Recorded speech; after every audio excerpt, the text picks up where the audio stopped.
Good morning. Wake up early today. Happy to say that. I'm ready to start the day. But to be honest, I'm more worried about Lindsay case result today. So hopefully she's innocent. Her situation is alright, let's go play YouTube here so I can see myself with the camera here. Hold on, how to get the flip. Oh, here. Live stream. Perfecto.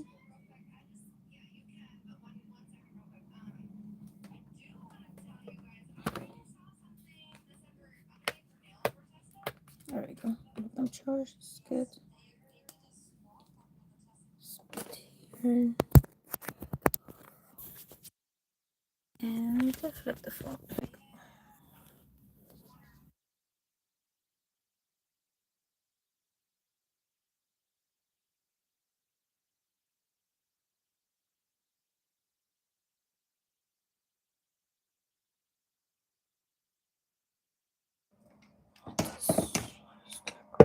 Here.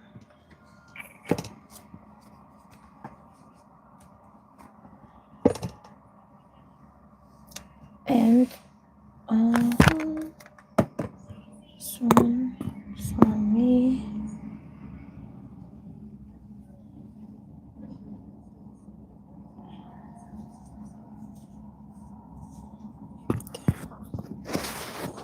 Making sure. Fit.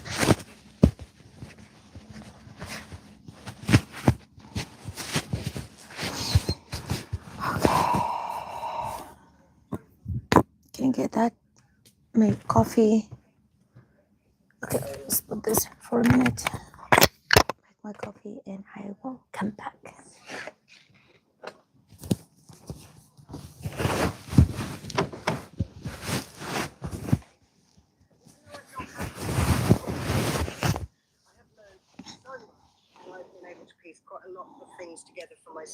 I'm glad it's charged already. It's good. They're talking about Lindsay.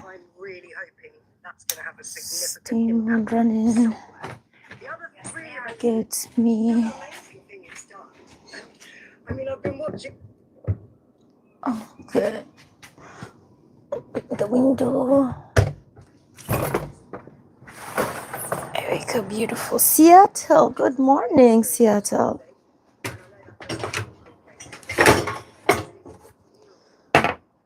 Alright, this.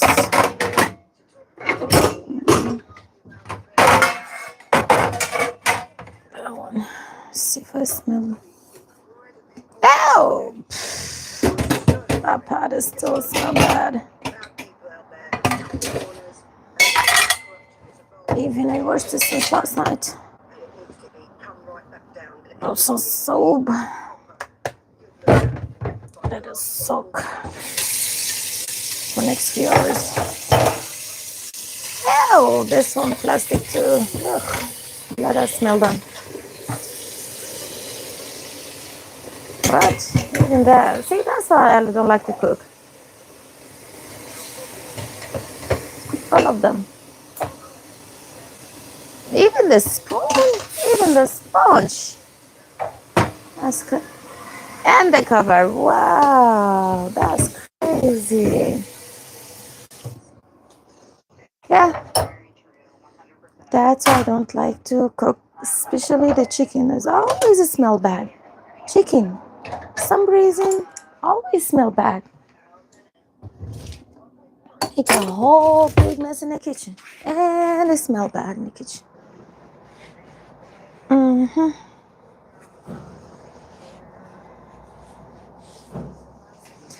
That's why I don't like to cook. So I have to go through all that.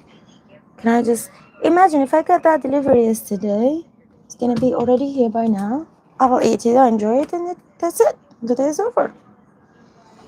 But now, to go through all that, the smell, the wash, the clean the kitchen, the trash, the garbage, even the smell have to wash the whole laundry yesterday. Wash all my blankets, towels, clothes, and everything. I know I need laundry, but don't need to do all that.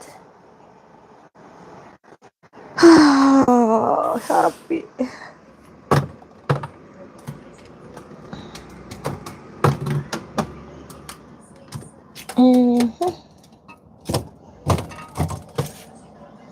Okay, let's see if I need something else. Put here. Oh yeah, I said, why did I open this up? Let me get the refrigerator. Get this here. The sauce there. I don't know where should I put it now. Let's put it here. Maybe. No, it's gonna fall. Put it here. It's gonna be fine, probably. This milk, I want to drink it, to be honest.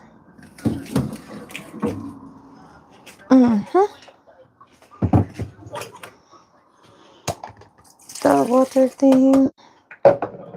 More water. There we go. Fresh water. Some people like ice water. I would like to try, but my tea is sensitive, unfortunately. They say someone of Minus Island, they want the ice. I don't know if it's true or not, but... Wow. Tastes good. Alright, let's get the water with the coffee machine. To be honest, I'm really in the mood of Vietnamese coffee, which I have. But this is the fastest way to make the coffee.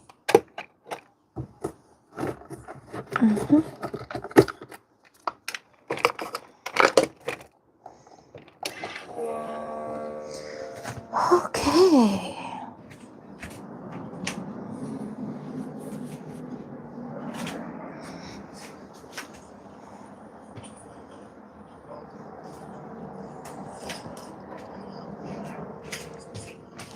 Right. For my coffee. I should let the coffee run first before...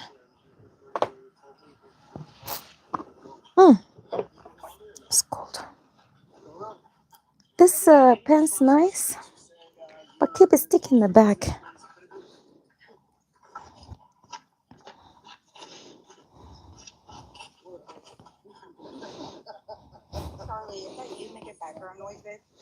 This one, the nice thing about it, it can open that way.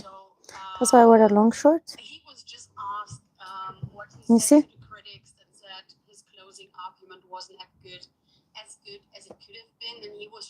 Yeah, but you can see the whole tie if you don't have that long short.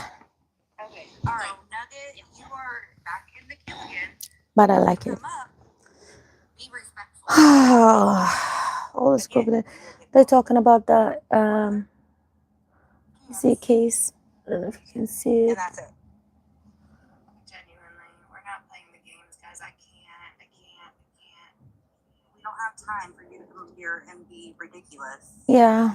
Actually, you know So I think today is the last wait a day, little bit of time the result, too. I'm bringing Deborah up. because I've She's been actually a nice woman who has watching it decorum for about past the herself. 3 weeks We'll already. introduce people with So, decorum, and then we'll get to Nugget last.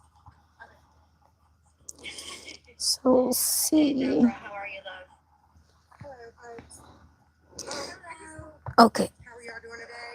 I have anxiety from all Doing this. good. Welcome up. She said I have anxiety. I know.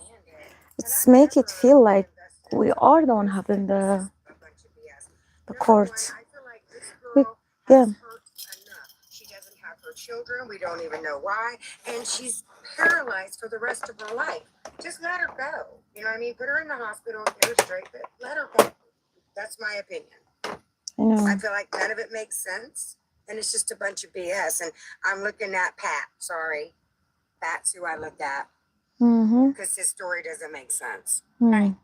Yeah. Queen, sorry, I didn't mean to interrupt. Queen Victoria, My husband's got me really mad about that comment right there. What comment? Yeah, I've seen it. Love you, babe. My husband is ignorant to this case. I love him very much, but Whoa. He just has his own opinion. Shockingly, people are like getting divorced divorced over this? This is crazy. That's They're crazy. breaking up. Yeah. Agree. Over, yeah, that's kind of. It all goes back to women's health not being taken seriously and studied as rigorously as men's health has. And I also think this case is really opening up a platform for this to be more, for people to actually gain knowledge about it, do the research, figure out what's going on. Me, myself, as a mom of 3 kids who's gone through postpartum multiple times, didn't even realize it until I was done nursing and my hormones were regulated, then got into therapy. But even so, it's still stigmatized. Women are supposed to give birth, take care of the house, take care of the family, make sure the kids are good to go, do the sports, do the extracurricular activities, join the PTO, make the cookies, and do it all with a smile on our face. Like, no wonder the women were so medicated back in the 50s and just waltzing by without a care in the world. It's because nobody takes it serious. And I will say, sitting in a county meeting for substance use disorder and for intellectual disabilities, there is a huge poll going on for men and women. Men and women will both join therapies or seek treatment, but 90% of those women will not follow through because they have other obligations dealing with family, the children, their work, their schedule, because that's just how it is. You know, if and I presented to the county even just as one option, could we hold a substance use disorder or mental health type of therapy session and have somebody come in from the state offering childcare so that we knew that our kids were being taken care of, so that we could also take care of ourselves? Why is that not a thing? I know some people use telehealth, but personally, I don't thrive with telehealth. That's the person. Okay, child, you are getting blocked, and then I don't understand what is wrong with you. No. Children, go to school, stay the fuck off TikTok. Sorry. You're right. I just wanted to throw that out there. God, this with I just want water. to throw one more thing up and then I'll land my plane. Women are typically not going to jump out a window to self, go away. And you usually won't cut. You wouldn't do something like that. You would just take an OD, you know what I mean, on some PILLSs. You wouldn't. I just find that odd. That's all.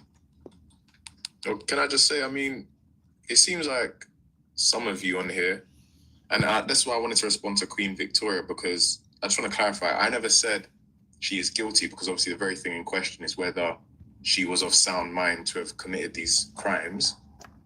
So she could be not guilty because of that.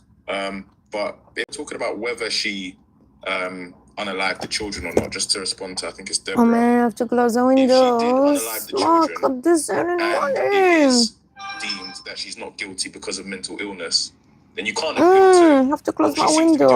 Some mother F Therefore, she didn't do smoking it, F in because by marijuana definition, right if she now. unalived them because she had a mental illness, then she wouldn't do things rationally. That's the whole point why she would not be guilty.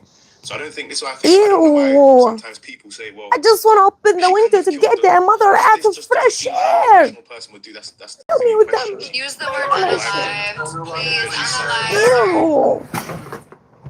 Can I just have a fresh air? So stuff like her doing that to her arms, her wrists, her neck, and then jumping out What's the window. wrong with you people? That could just be because Smoking of F in marijuana that early in the morning. You're illnesses going she's suffering from. my lungs and throat So I and don't think that head. necessarily means she just did not do it, period. They're on my day. And I Yo. just wanted to go back to also just the last thing as well, because Queen Victoria mentioned it. I know she's dropped, but just a thing that she threw out there, and I think a couple other people kind of They want to relax, but they ruin the neighbor's mood. It's not fair. A lot of things that I've heard, and again, as I said, not fair. I've not been as interested to follow this case day by day as maybe some of you guys have in here. Complain to the manager before she cannot control. The husband did it. They just appeal to everybody. Cannot go to everybody's apartment.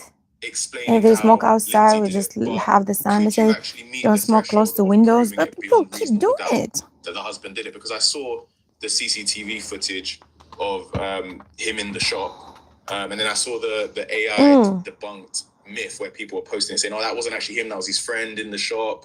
This and that. My point is, could people actually present a concrete case as to Patrick doing it rather than just, here's some holes in Lindsay doing it, therefore Patrick? Because I think we're being very dangerous with this. And I think a lot of people, especially some big social media influencers, I really think are opening themselves up to libel, because some people are making grand claims about Patrick without really substantially proving any of what they're claiming, rather than just hearsay or things that have been debunked, or AI videos about it being his friend in the shop, not him. So yeah, I'll just say that would be my question. Could anyone actually show concrete evidence that would meet that? Okay, enough with this Doing dude. my own nails usually. That the Enough with this medicine dude. question. He just pissed me off. Today I'm not in the mood of you guys. Like, you guys not come here. They've been for a whole 3 weeks. Could you imagine my life? 3 weeks they given the whole solid evidence and everything. And this guy, he come and lost a day of the finalizer and say, can you give me this sign? Can you give me this sign? Okay, it seems you're not following. Okay, so that's why I say it's pissed me off. If you're not following the case, and just like jumping last minute, that's disrespect to the people been watching for 3 weeks. We spent 3 weeks of our life. We're watching, and every day people having a group discussion on TikTok, and people doing so much. And this was just kind of like, what about this? What about that? Yeah. All right. Get the coffee warmer running. Get my foot massage running. I have to work on these products here. So I'll ask them in a second. I should be to say. I was that mom that you don't get a break from your children. I was that mom. I was. Even when I was with their dad, I didn't get a break from my kids. So how do you get a break from the I've kids? always had my kids. I've always raised them. I've always. I think you always have to have your kids, Literally. right? What do you mean? That's what's so funny is because like y'all judge me based off of 2024. So I mean, And that's okay, what we yeah. found about you. Good. Where's the public records that shows that my kids are not in my care? When has CPS ever taken my kids from me? Never. Because your parents took them. Because they have no reason. They do, but My kids parents have took always them been at that in time. my care. I was that mom Enough. that you don't get a Actually, break from I your don't have children. patience for I you was too. that actually I don't understand. Like, people really don't know me. I got rid of Joanna, just shut up. We know you because of Ashley Trevino. accidentally took. You know what? I don't want to listen to nothing, to be honest. I'm not in that good mood today with this. Let's go with Gemini. Let's work on some content. Because you guys piss me off. You guys piss me off.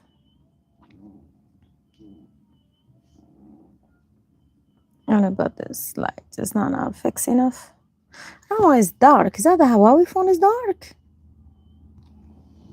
Ugh. The Huawei phone is dark. That's why when I look at it the whole time, I say, why is it too dark?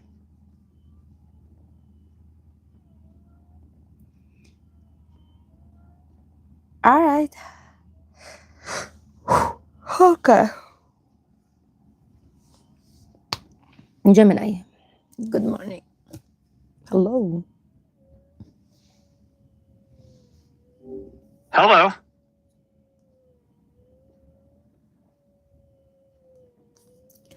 All right. I'll open the camera for you and show you the speaker.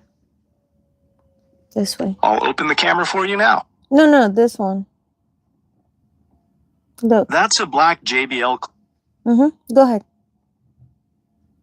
It's a portable Bluetooth speaker known for its compact design and built-in carabiner, which makes it convenient for clipping onto bags or belts. Are you looking for information on how to use it, or did you have a specific question about it? Yeah, I want to know everything about the company, JBL. JBL is an American audio equipment manufacturer famous for its loudspeakers, headphones, and portable Bluetooth speakers. It was founded in 1946 by James Bullock Lansing, and its name is derived from his initials. Today, JBL operates as a subsidiary of Harman International, which is owned by Samsung Electronics. Oh, so Samsung owned JBL? Yes, Samsung Electronics owns Harman International, which is the parent company of JBL. So Samsung is a Korean company, correct? That is correct. Samsung is a South Korean multinational conglomerate headquartered in Suwon, South Korea. But JBL, okay, JBL was American company? Yes, JBL was founded in Los Angeles, California by an American audio engineer, so it started as an American company. And now the JBL became a Korean company. JBL is still a subsidiary of Harman International, which is owned by Samsung. So the ownership structure traces back to a Korean company, but JBL maintains its brand identity and roots in American audio engineering.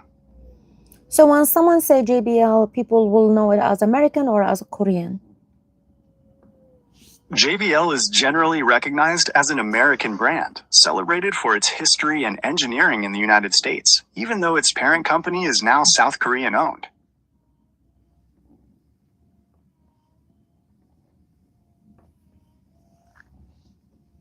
What do you mean by parent company in South Korea? What does that mean?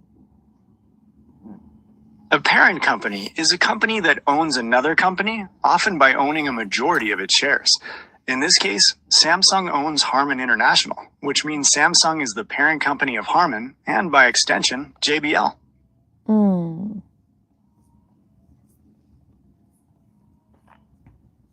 Give me fun fact about the JBL story. A fun fact is that the founder, James Bullock Lansing, was born James Martini and later adopted the name Lansing from the town of Lansing, Illinois, where he had lived. Why they call it JBL? JBL stands for the initials of the company's founder, James Bullock Lansing. James Bullock Lansing? That's right, James Bullock Lansing. James Bullock Lansing, JBL. And Exactly. Those initials make up the name JBL. Okay. What's other products in this company? Beyond portable speakers, JBL makes a wide range of headphones, including noise canceling and wireless options.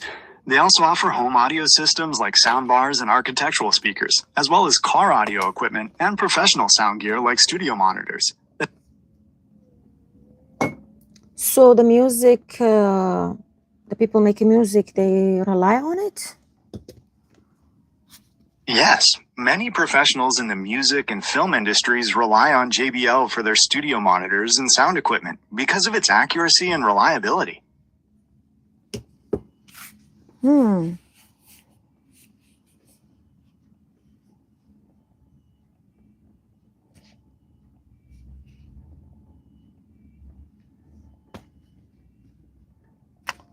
Tell me more. JBL Professional creates high-performance sound systems for massive concert venues, recording studios, and major cinema chains worldwide, establishing their reputation for pristine sound reinforcement. Do they have drones as well? No, JBL doesn't manufacture drones. They focus exclusively on audio equipment. Not cameras, no? No, they do not make cameras either. JBL is solely dedicated to audio products. Like what about microphone? JBL does make microphones, particularly for gaming and content creation, to support clear communication and streaming. Headphones as well? Yes, they produce a wide variety of headphones, ranging from wireless earbuds to over-ear noise-canceling models.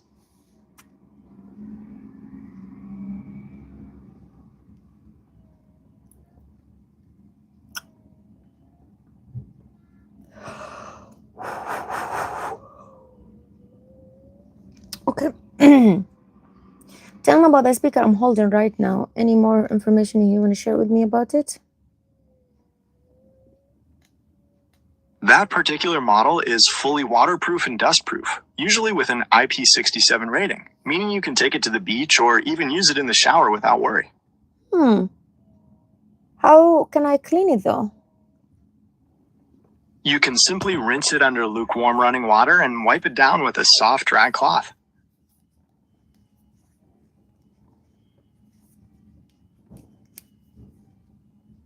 Wow, love that. And Let me know if you have any other questions about the speaker or JBL. is there another way to use that speaker, or just like Bluetooth and that's it? That speaker connects exclusively via Bluetooth, so there aren't any wired options or other connection methods. And Bluetooth and lets the music and everything else run in the background, correct? Yes, it plays audio from your phone while you continue to use other apps or keep your phone locked. Yeah. Oh, even if my phone locked, does keep going? It absolutely keeps playing without interruption, even when your phone is locked. Cool. What else you want to tell me about the JBL? JBL has a major presence in cinema sound, with many theaters around the world using their professional speaker systems for a premium audio experience. All right. How much the speaker I'm holding in my hand right now? The speaker you're holding typically retails for around $65 to $80, depending on the seller and any current promotions. Okay. Let's go to Amazon, see how much I paid. So sleepy.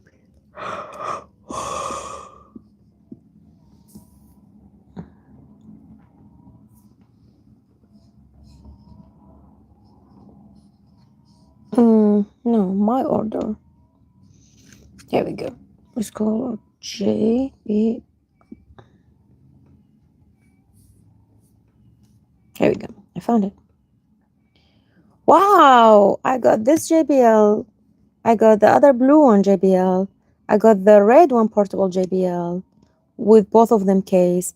I get the blue JBL with the case. Where is the blue case of the JBL? Maybe in my storage because I don't have it here. It's a beautiful case for this JBL. And I have the red and the cover. And I have the blue and the cover. I think the blue somewhere behind in the back there. Maybe with the cover. And I think the red in the storage and the box of that blue I just showed in the storage. I need to bring that for sure. And this one. So I got 4 JBL. I got 3 portables and I got 1 like solid one, the big one here. I paid, let's see how much I paid.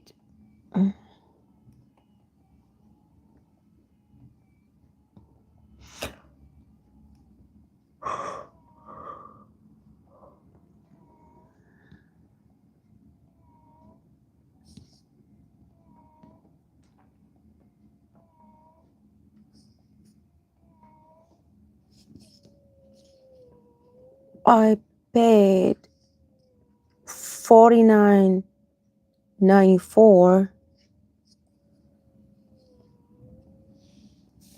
Okay, hold on. Where's Gemini? It's helping with the math. So I paid back then $49.49. Is that what I said?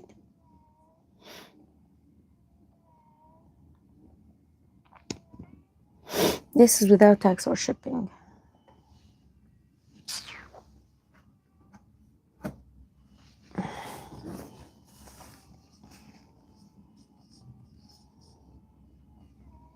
Oh, $49.94, and now is $49.99. So only 5 cents now is increase the price. This is without tax. Mm-hmm.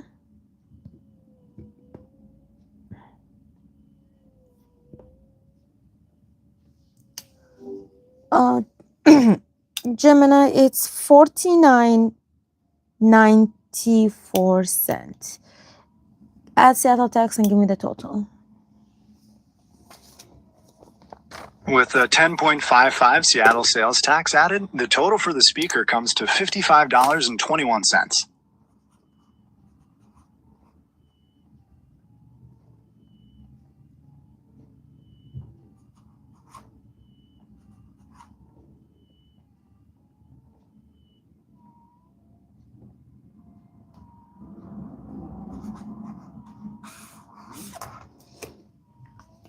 Okay.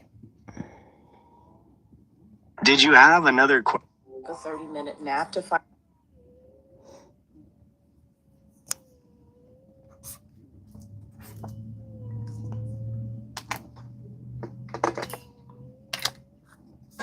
Ask her again. And she's only I heard in here. that somebody said I ruined a business. I didn't ruin no small business. Y'all did that. The TikTok trolls did that. I don't sit there and call and harass people. I was a paying customer. I didn't even want to take a picture or a video. Renee knows how I feel about that kind of stuff. The guy came out himself and decided to pull his phone out with some, I guess it's his wife, I don't know, Mexican lady. And the young girl that worked there knew who I was. As soon as I got out the truck, she took a picture of me, and I told Renee, really? And Renee told her, like, I caught you. Thank you for the galaxy, babe. So y'all called to harass that place. It was not me. I didn't ruin nothing. Y'all ruined that because, again, yes, I am blaming the internet. Because y'all don't know how to stop harassing people where I go, especially when I am a paying customer. I went there to try the tacos. And I don't like to tell y'all where I go. I do not like telling y'all where I go. We were simply praising him for his good food. That's it. Well, now the food is shitty. And they took it. Well, now the food is shitty. And I want my money back. I want my $40 back.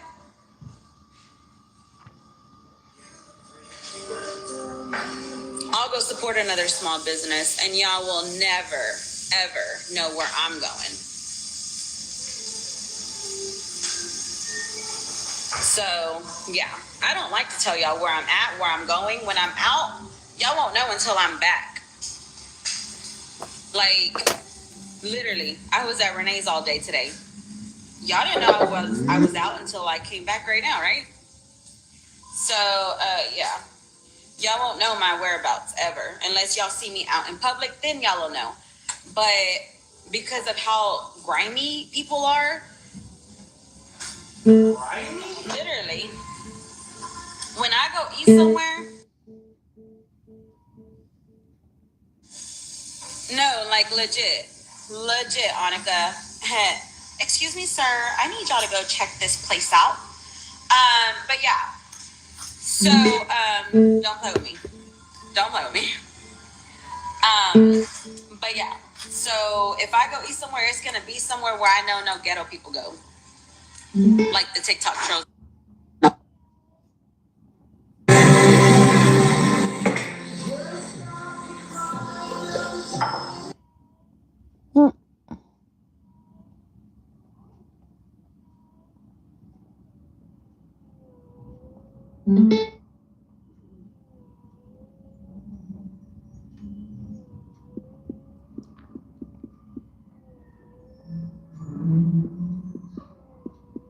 So you can change the name. So say, I wrote to say JBL clip 3. I said around the speaker because it's round, so I can know it's a different. Well, I should say the black one because I have blue and I have red. So say, the black round. Because then I have the blue and they have the red round and they have the Oh, golden.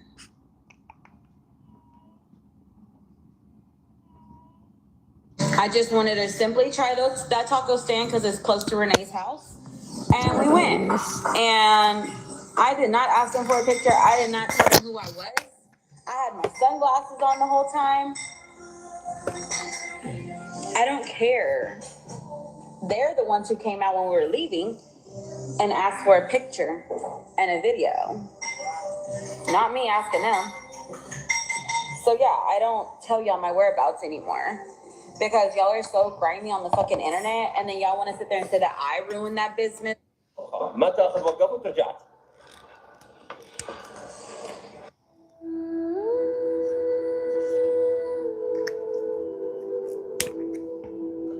His house at like 528.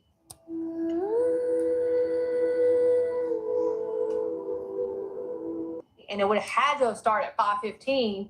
At least her injuries and the kids had to start. That would have put him at home during the time that it started. Loose on skin. And when I get my tummy tuck, y'all ain't gonna say that. I've had kids. Duh. I'm gonna have loose skin. I'd rather have loose skin than a fat stomach, like half of y'all. I'd rather have a loose skin than a fat belly, like half of y'all. Yeah, like half of y'all can't even lose weight. Like trying, you know? They're trying, but they're not successful at it. Okay, you should give her the credit about her confidence because that loose skin is too much. She got the loose skin from the pregnancy stretching first. That the thing happened, and then when she started losing weight, and that other skin starts to stretch as well.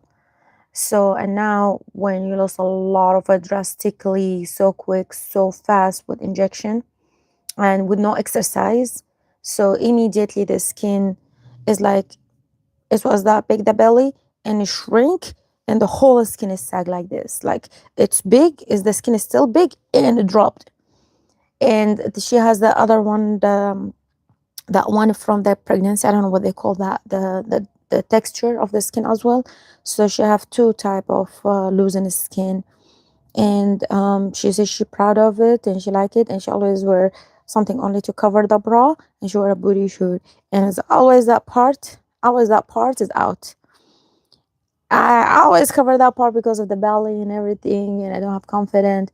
But I'm just thinking about her confidence when no, she just like she did the camera like this. She showed the belly with the whole saggy and everything. To be honest, I have to chapeau. I admire her confidence, and she put her saggy, and she's not only put it on the internet. She leave the house that way. She leave the house with a small booty short and just like a piece of cloth here on the bra. The whole belly part with the all sagginess and all the stretching and everything going on here, and the dropping part is all out. So that's what is like, wow, I wish I'm that confident, to be honest. And I have to give a big credit for me starting on social media with the weight I'm in right now, because I was waiting till I lose weight. I was waiting till I become 121, then I'll start my social media. But it's been so like I was trying before this injury, in which I just had it in May 16. The injury I had, I was literally 137. That's when last time I measured at the office before the physical. I say 137. Even I was talking to the lady. I was 137, and she said, that's about right, that's about okay, but well, you still need to be 130. 127 perfect, 130. And my goal, 121. That's a weight when I came to America. 127 perfect, 130 was the required. 137, she said, yeah, you're almost there, you're almost there. Then I got the injured. Then I don't do physical, I don't move, I don't walk, I don't do stuff and use a walker, use a stick. Then I started to like physical therapy, heal a little bit. Now, yesterday, 165. let's say if I was 135, so I gained 30 pounds. So I gained 32 pounds in this from 15 May, 15 June. That's 1 month. Hold on. From 15 May to 15 June, 15 June to 15 July, 15 July to 15 August, 15 August to 15 September. Well, in next 2 weeks, I will be officially 4 months. So right now, I'm 3 months and a half.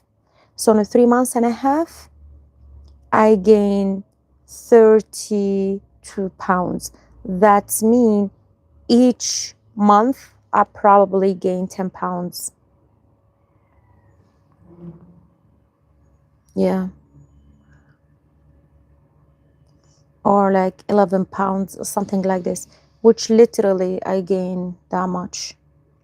In the first month, I became 140 something. The second month, I became 150 something. And now I'm 160 something. Last time before I went to boot camp in 2024, I was 185. So 20 more pounds, 2 more months, I will back to 185 where I was in 2024 before I went to boot camp. When I back from fat boot camp, it's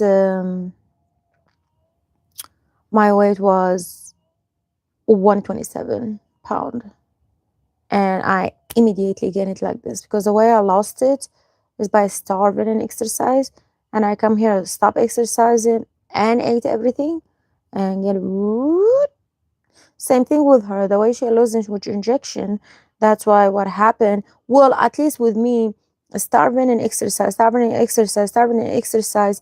So even I'm losing weight fast, but the skin shrink. And there's no time for healing quickly.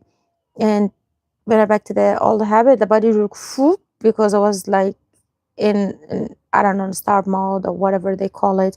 But now I back to the normal now, but my body, the normal, remember, the last way 185. So try to get me way back to the 185 to relax. That's what even my doctor said. The last memory the body have about 185 or 165 a minute right now, the body want to get me back to that. So if I stay 2 more months resting and no exercise, I will gain that 20 more pounds. I will be 185 as I was in 24. So yeah. She get an injection and said nobody can do it. Well, I told my doctor I want injection. She said, well, your insurance is not covered for it, and the doctors need to prescribe it, and this is for diabetes, and unless if you get it like in a way or the other. So what I heard, I'm not sure if it's true.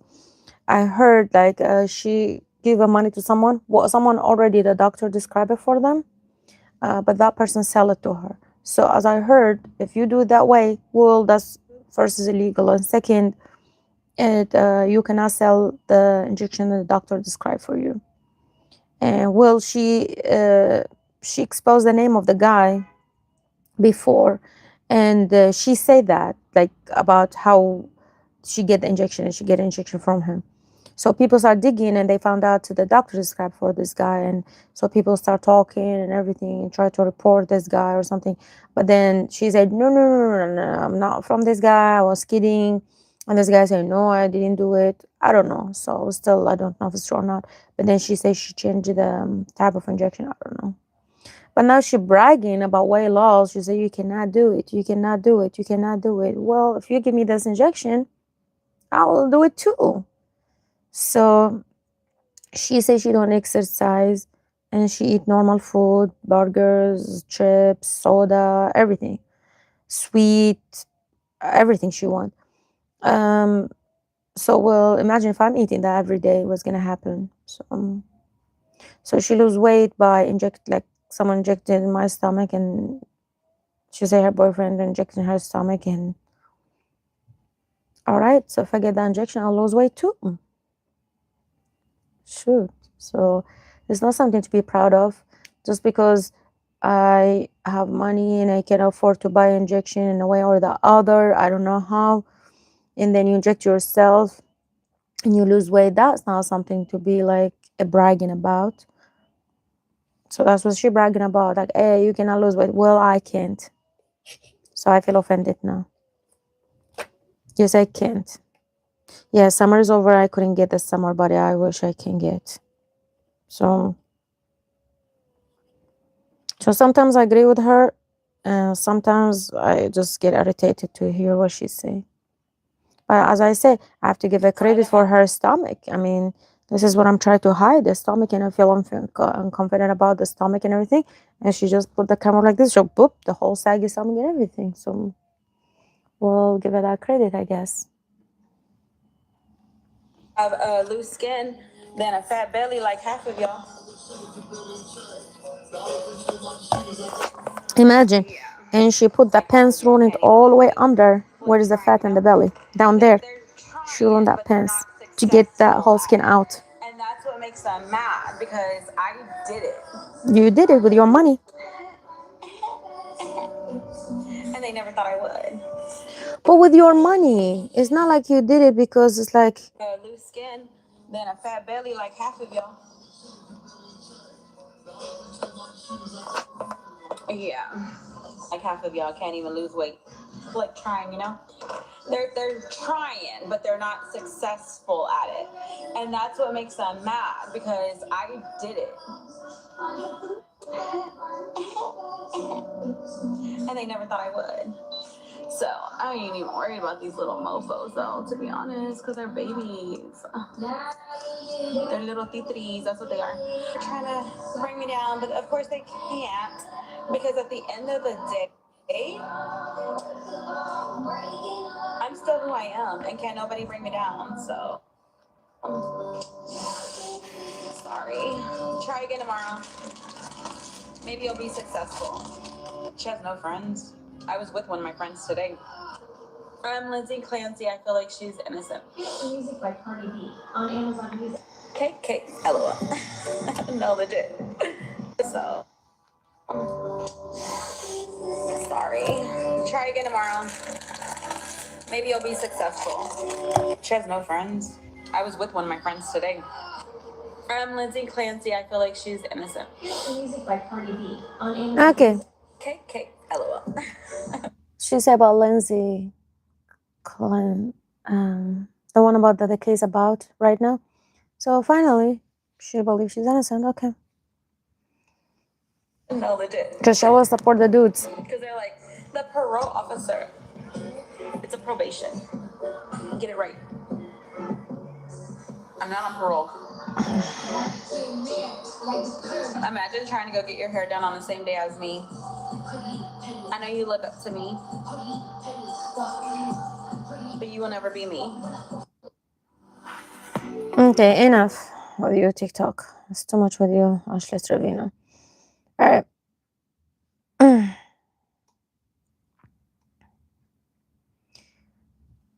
I will show you the Huawei phone, and can you tell me which brand is that?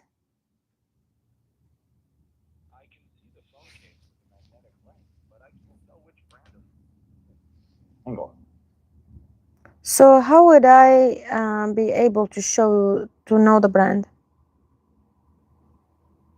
To find the brand and model of your phone, you can check the settings menu.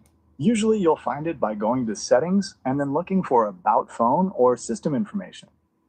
Hold on, stay with me. So setting and go about phone. Where to find that? I said go ahead. In the settings menu, scroll down to the very bottom and you should see about phone or system. Tap on that to find the System. brand and I found model. system, yes. Then what else? Oh, about phone. Okay, hold on. Oh, I found it. So this one. Yeah, I found it. Wow. Great. Now that you're in the about phone section, you should see the brand and model of your phone right there on the screen. What does it say? Model CLT-L29. And say That model number? say Huawei P20 Pro. That model number, CLT-L29, belongs to the Huawei P20 Pro. How much is that? The Huawei P20 Pro originally launched at a higher price point, but since it's an older model, you can now find it for significantly less, generally ranging depending on whether it's new or refurbished. No, it wasn't new. So that come which year? The Huawei P20 Pro was released in 2018. That's true. I got it on October 1st. That's great to know. Is there anything else I can help you with today? When they release it, which month? The Huawei P20 Pro was released in April 2018. How much was at that time when you get in October 1st, 2018? Around October 2018, the Huawei P20 Pro was generally retailing for around $700 to $800 in the United States, though the exact price could vary depending on the retailer and import options. Okay, so 800 in Seattle price?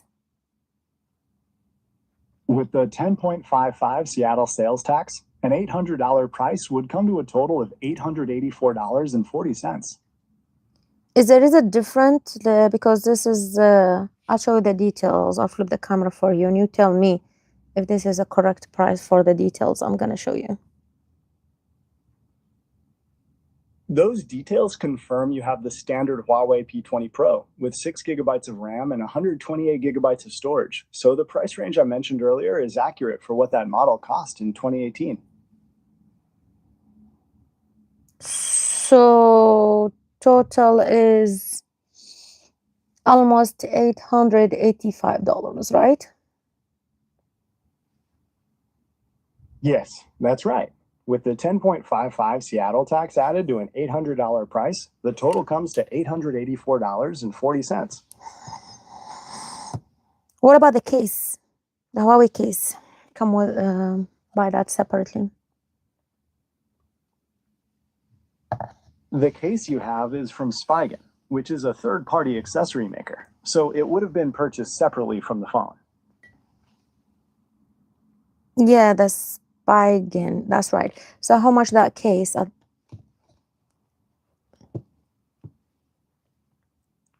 That Spigen case typically costs around $15 to $20. Or 20 as Seattle tax and give me the total for both of them. With the $20 case added, the subtotal for both items is $820. And with the 10.55% Seattle sales tax, the total comes to $906.51.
If it's $20, as you said that case cost $20? I don't have Let's say if it's $20, add a Seattle tax. The sales tax rate in Seattle is 10.55%. Okay, give me total. 어떤 걸 언니가 가끔씩 해줬는지 말씀해 주실 수 있나요? English. Give me the total. With the Seattle sales tax, the total for a $20 item comes to $22.11.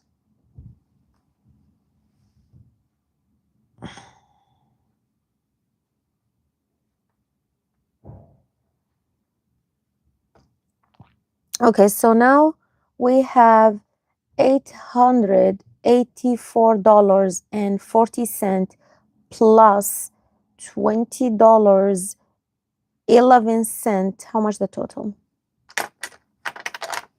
The total is $904.51.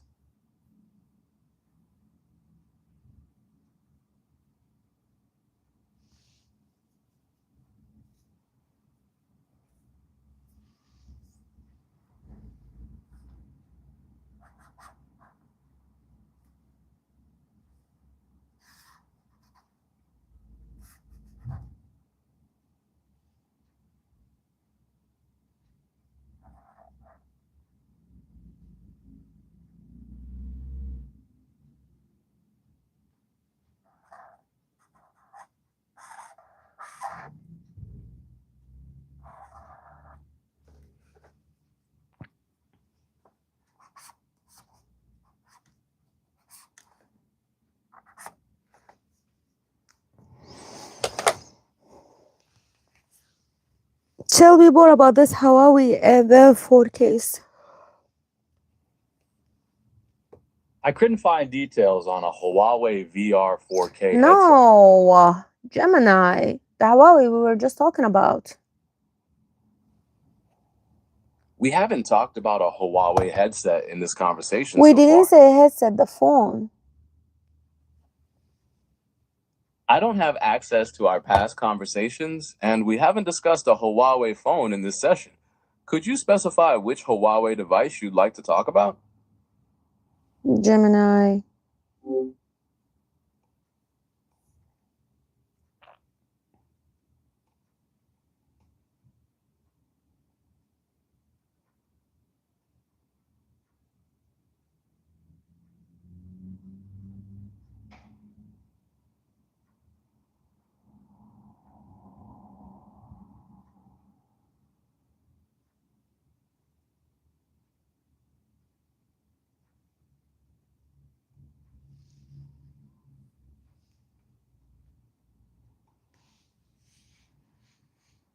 And you.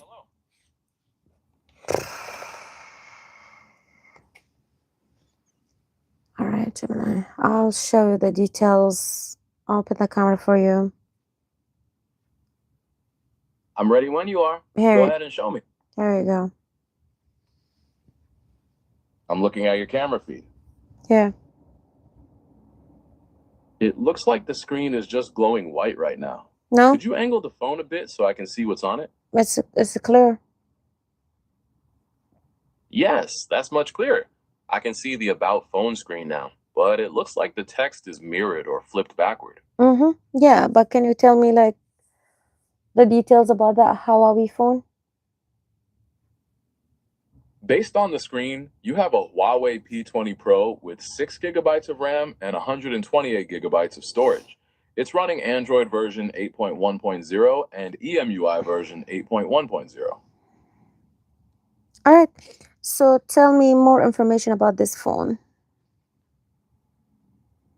It was a pretty big deal for its camera setup when it came out, featuring a triple camera system co-engineered with Leica. It also had a nice OLED display and a pretty solid battery life for its time. And if it's still the camera for Huawei better than Samsung? While the Huawei P20 Pro's camera was revolutionary when it launched, modern Samsung phones outperform it due to significant advancements in image processing, low light capabilities, and higher resolution zoom lenses.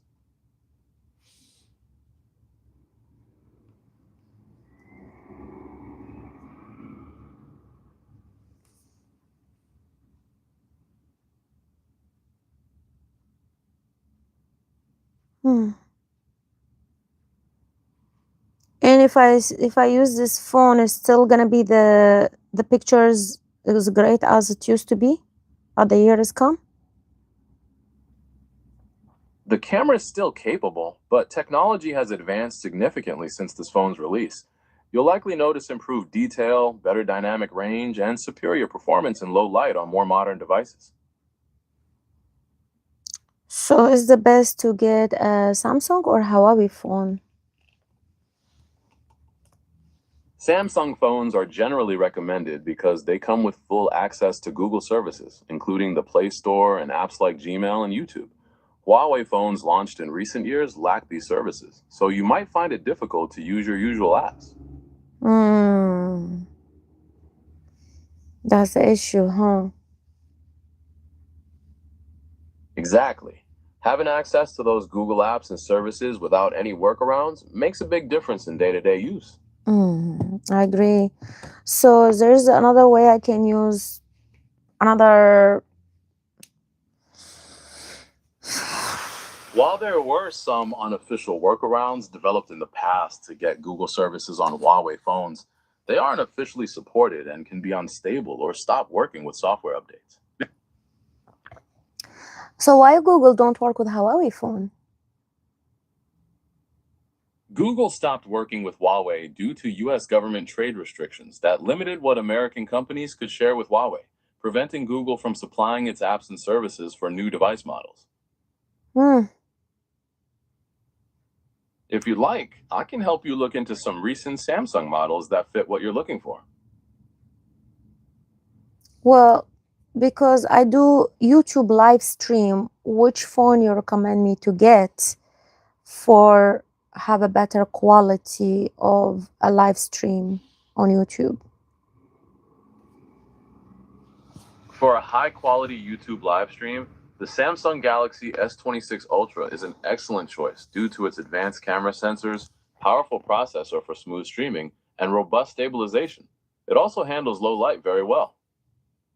They say 27 coming next year, so it'll be better just to wait because the year's almost end, right? It really comes down to how soon you need the upgrade. If your current setup isn't meeting your streaming needs and you want the best quality now, the S26 Ultra is still a powerhouse. Waiting for the S27 will get you the newest features, but you'll have a few months to go before it's released. Well, I don't have money at all, so that's a problem. Given that your current phone isn't working, the S26 Ultra is definitely the strongest option available to get you streaming right away with top-tier quality. Are there any specific features or budget considerations you have in mind for your next phone? I don't have a budget at the moment. I don't have money at all, but that's why I'm thinking for future when I start making money, then I want to get the best phone for live stream on YouTube. That's a smart plan to keep in mind for when your budget allows. We can always revisit the latest options and features when you're ready to make the move.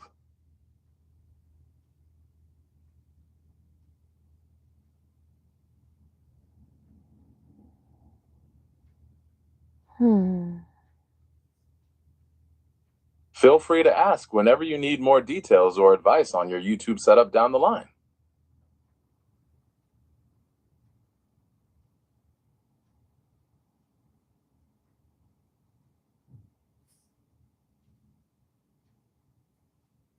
Anything else you want to tell me about Huawei? Where's the Huawei from?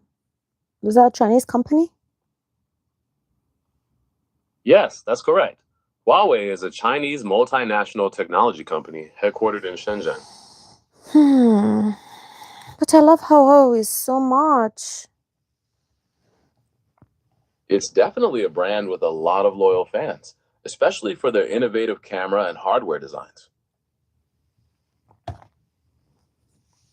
So if it's not the Googles, there's other things can work on the Huawei if we have it in America?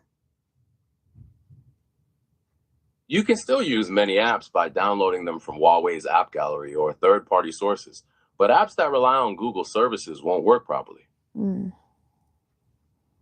That's right. All right, so I guess I'm not gonna get the Huawei. I mean, yeah. That sounds like the best decision to ensure all your apps and streaming work without any issues. Mm-hmm.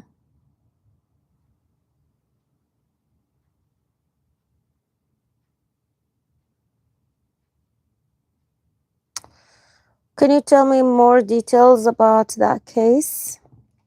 The phone case for the Huawei, the company is called Spigen.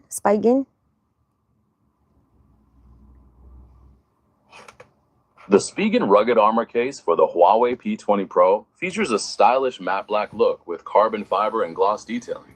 It's made from flexible, rugged TPU and includes air cushion technology for shock absorption, plus raised edges to protect the screen and camera. Oh, I forgot to ask you about the screen protector of Huawei. How much is that?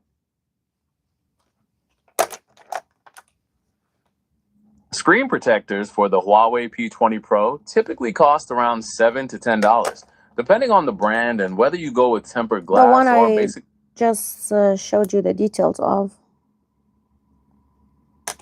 For the Huawei P20 Pro you showed me, a screen protector will generally cost between $7 and $10. All right, so if it's $10, how much was Seattle tax?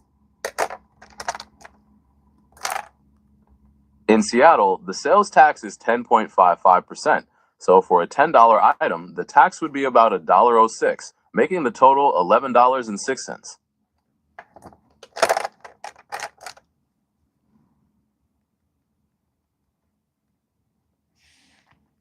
Okay, add $11.06 to 904.40.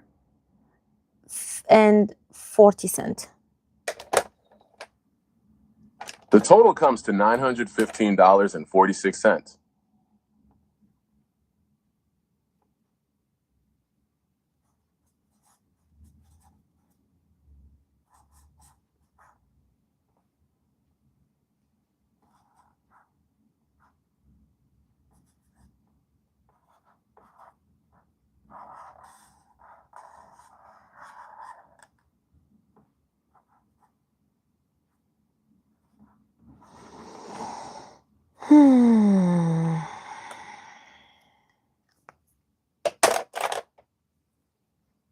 So I'm using the phone I just showed you on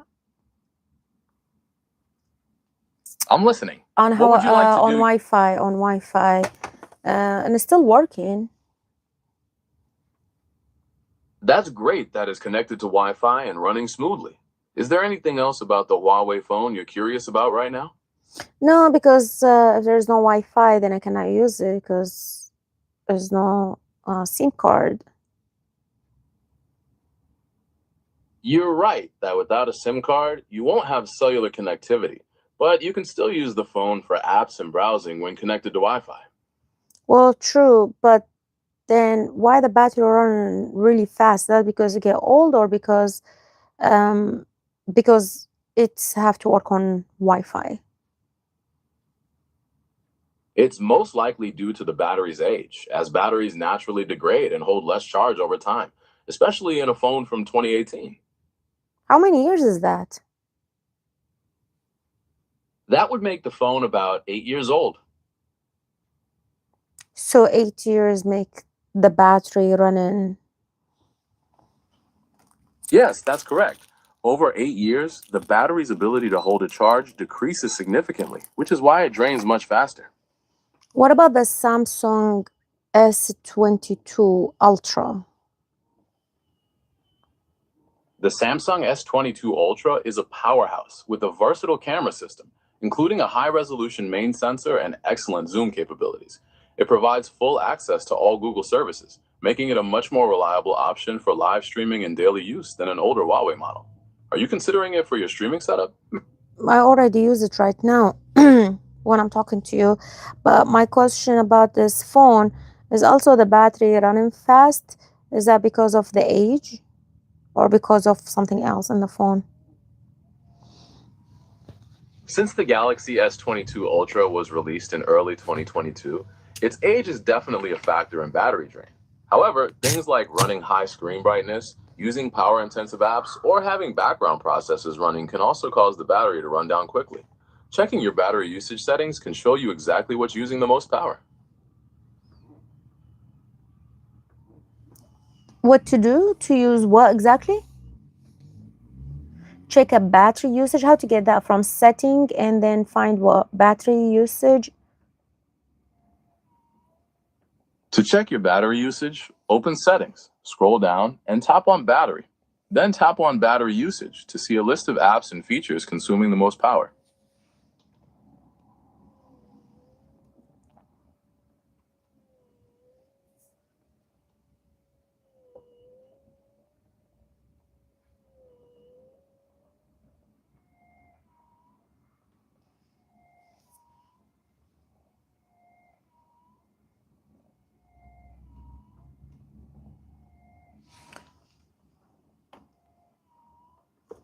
Okay, I have a thread. How can I close it? To give you the right steps, could you tell me which app or messaging service you're using? It's called Threads. To close the Threads app, swipe up from the bottom of your screen and pause to open your recent apps. Then find the Threads window and swipe it upward or off the screen to close it. Just let me know if you were referring to a different app.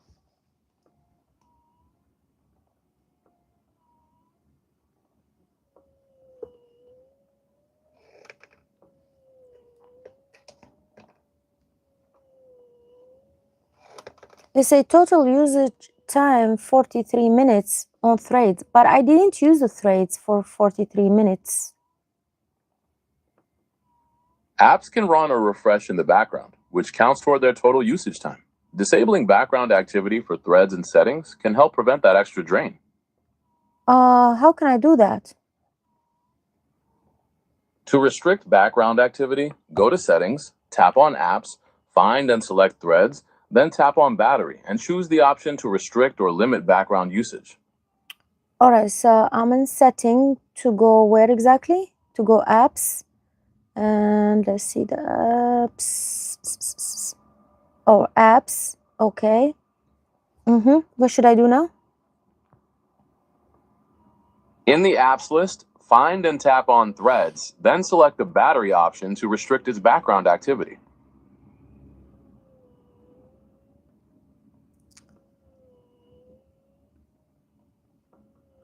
Where to find the thread though? I'm opening the Threads app for you. Okay, but what should I do now with the app? Let's go back to the Settings menu. Tap on Apps, then select Threads. From there, choose the Battery option and set it to restrict background activity. Okay, I got it. And here is say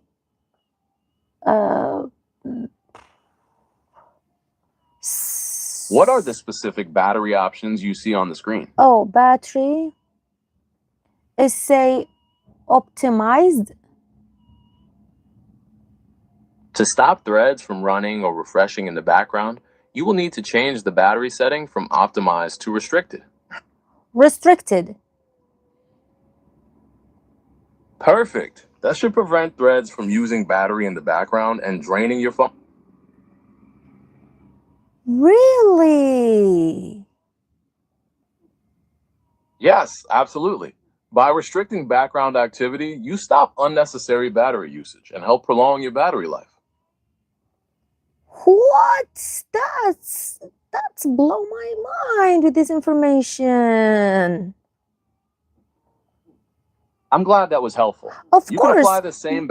Yeah, let's go to battery again. See what else there. Wow. Gemini, I wish if I asked you that earlier. Okay, but why is the thread still there? I thought I closed it. Restricting the background activity stops the app from running in the background, but it doesn't close the window itself. You still need to swipe the Threads window off your screen to close it completely. Okay. So I'll use a battery. Back again. I still find it in the list of the battery. And when I click Apps on... remain in the battery. When I click on it, it say put to sleep, put in deep sleep, or the background. Is that was Putting the app into deep sleep means it will never run in the background, so it won't use any battery or data until you open it yourself. Regular sleep puts it to sleep temporarily when you're not using it.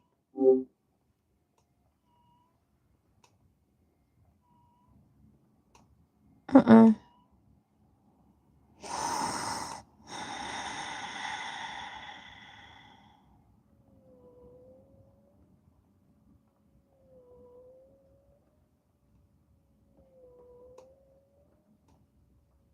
Hmm.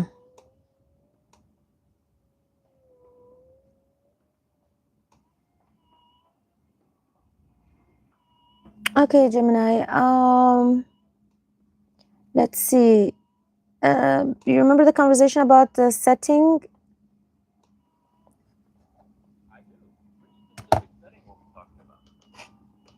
The Samsung setting. Which Samsung setting are you looking to adjust or check?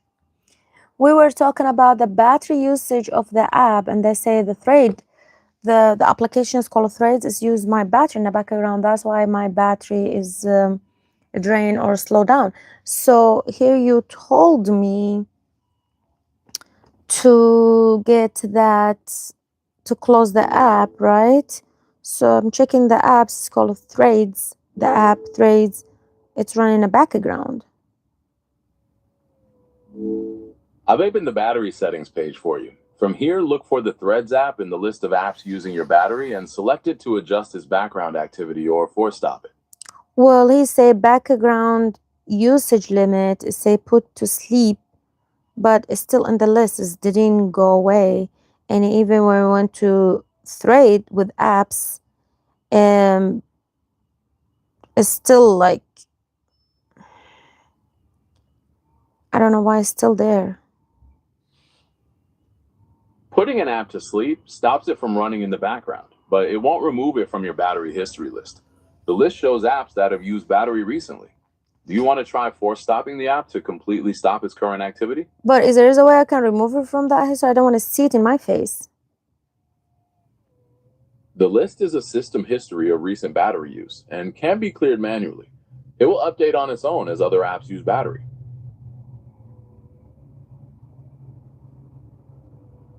Oh, that's each day show me.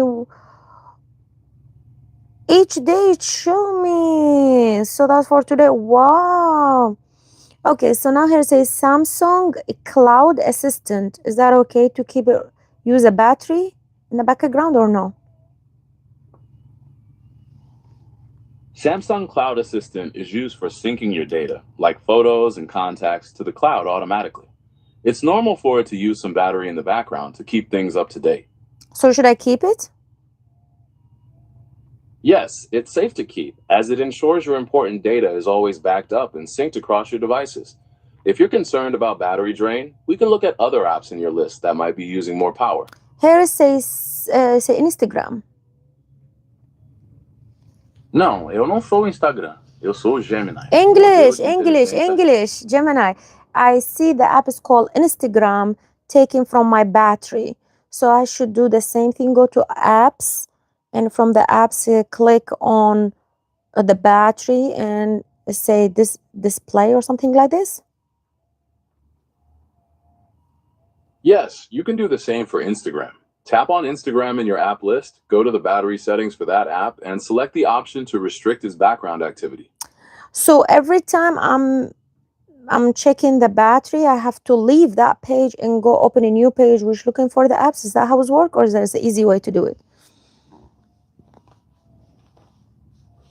In the standard settings menu, you usually have to select each app individually to see its specific battery usage. Unfortunately, there isn't a direct view that lets you adjust all app settings on a single page. Do you want to restrict background activity for any other specific apps? So now I go to, what is that? Do you say go to apps? What is the apps? Here we go. And I have to looking for Instagram. Say Instagram. What is Instagram?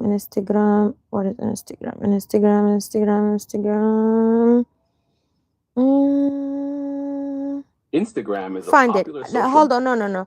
So I found the Instagram right now. Here it said for Instagram, you use a battery. So say optimize based on your usage of this app. Recommended for most apps. So say you told me to say restricted. So I'll hit restricted, correct? That's right. Selecting restricted will limit Instagram's background activity, which helps conserve your battery. Do you have any other apps you'd like to check? But every time I'm gonna open Instagram, does that mean that setting will change or no? No, the setting won't change when you open the app. Restricting it only limits its background activity when you aren't actively using it. But my question, why Instagram and Thread was using my battery in the background? What is that for? These apps use background activity to check for new messages, notifications, and feed updates, so everything is ready when you open them. It keeps your content current, but can drain your battery. Is there anything else about your app settings you'd like to adjust? Can you explain more details? What does that mean? The Threads and Instagram do? Background activity allows these apps to fetch updates, like new posts, messages, and notifications silently. This ensures information is current when you open the app, but it uses battery power consistently while the phone is idle. Would you like to check for other apps that might be Which using battery? messages in the same app, the Instagram app and Threads app, or messages on my phone separately? It refers only to the messages and notifications within the Instagram and Threads apps. Phone messages are handled separately. Let me know if you want to check background settings for any other specific apps. So now when I get it on restricted, what does that mean? What's that going to do to two apps I have, Instagram and Threads? Restricting them means the apps won't run in the background at all when you aren't using them. You won't receive notifications or see new posts or messages until you actively open the apps. Thank you. Would you That's like what I want. I want to go to the app myself and see what's going on, but I don't want anything coming to me. That's why I have all my notification off. I just like to get the quiet, la peace, as Castanet say. I want the peace. Then when I want to go see certain app, I go click on the app and see. That's exactly why I turn off all notification off. That makes total sense if you prefer to control when you engage with your apps. Is there anything else you need help with today? Yeah, because for the mental health, if you keep getting all this like tin at all time, like you will get distracted from achieving the main thing you want to achieve for the day, right? So for not getting distracted, I just give a certain time a day for the social media. That's fine. I'm gonna open the apps, but if I'm not into apps, I'm doing something else, I don't want to get this notification. That's a very intentional approach to digital well-being and maintaining focus. Exactly. Is there anything? Yeah. Thank you, Gemini. All right. So now we'll go to the battery again. Well, Gemini, you saved my life, to be honest. Like I'm always learning from you. Appreciate that, Gemini. So now after Thread, I'm gonna have it's called System UI. What does that mean? System UI includes all the visual elements of your phone's interface, like your status bar, notification shade, and navigation bar. It's always running to keep your screen's graphics and menus working properly, so it's normal for it to use some battery power. You don't need to restrict or change anything for that. Okay, here we go. Facebook. So this Meta, is that what they call it?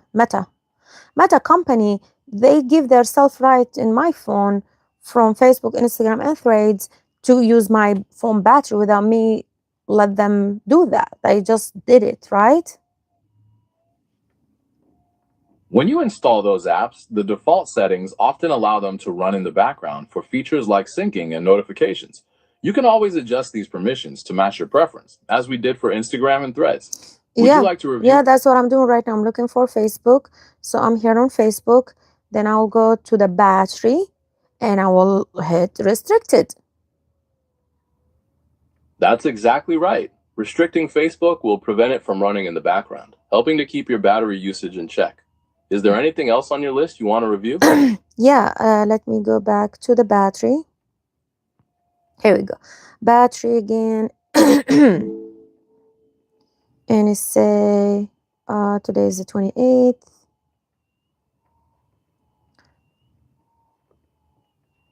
Okay, so it say One UI home. What does that mean? Where's Gemini?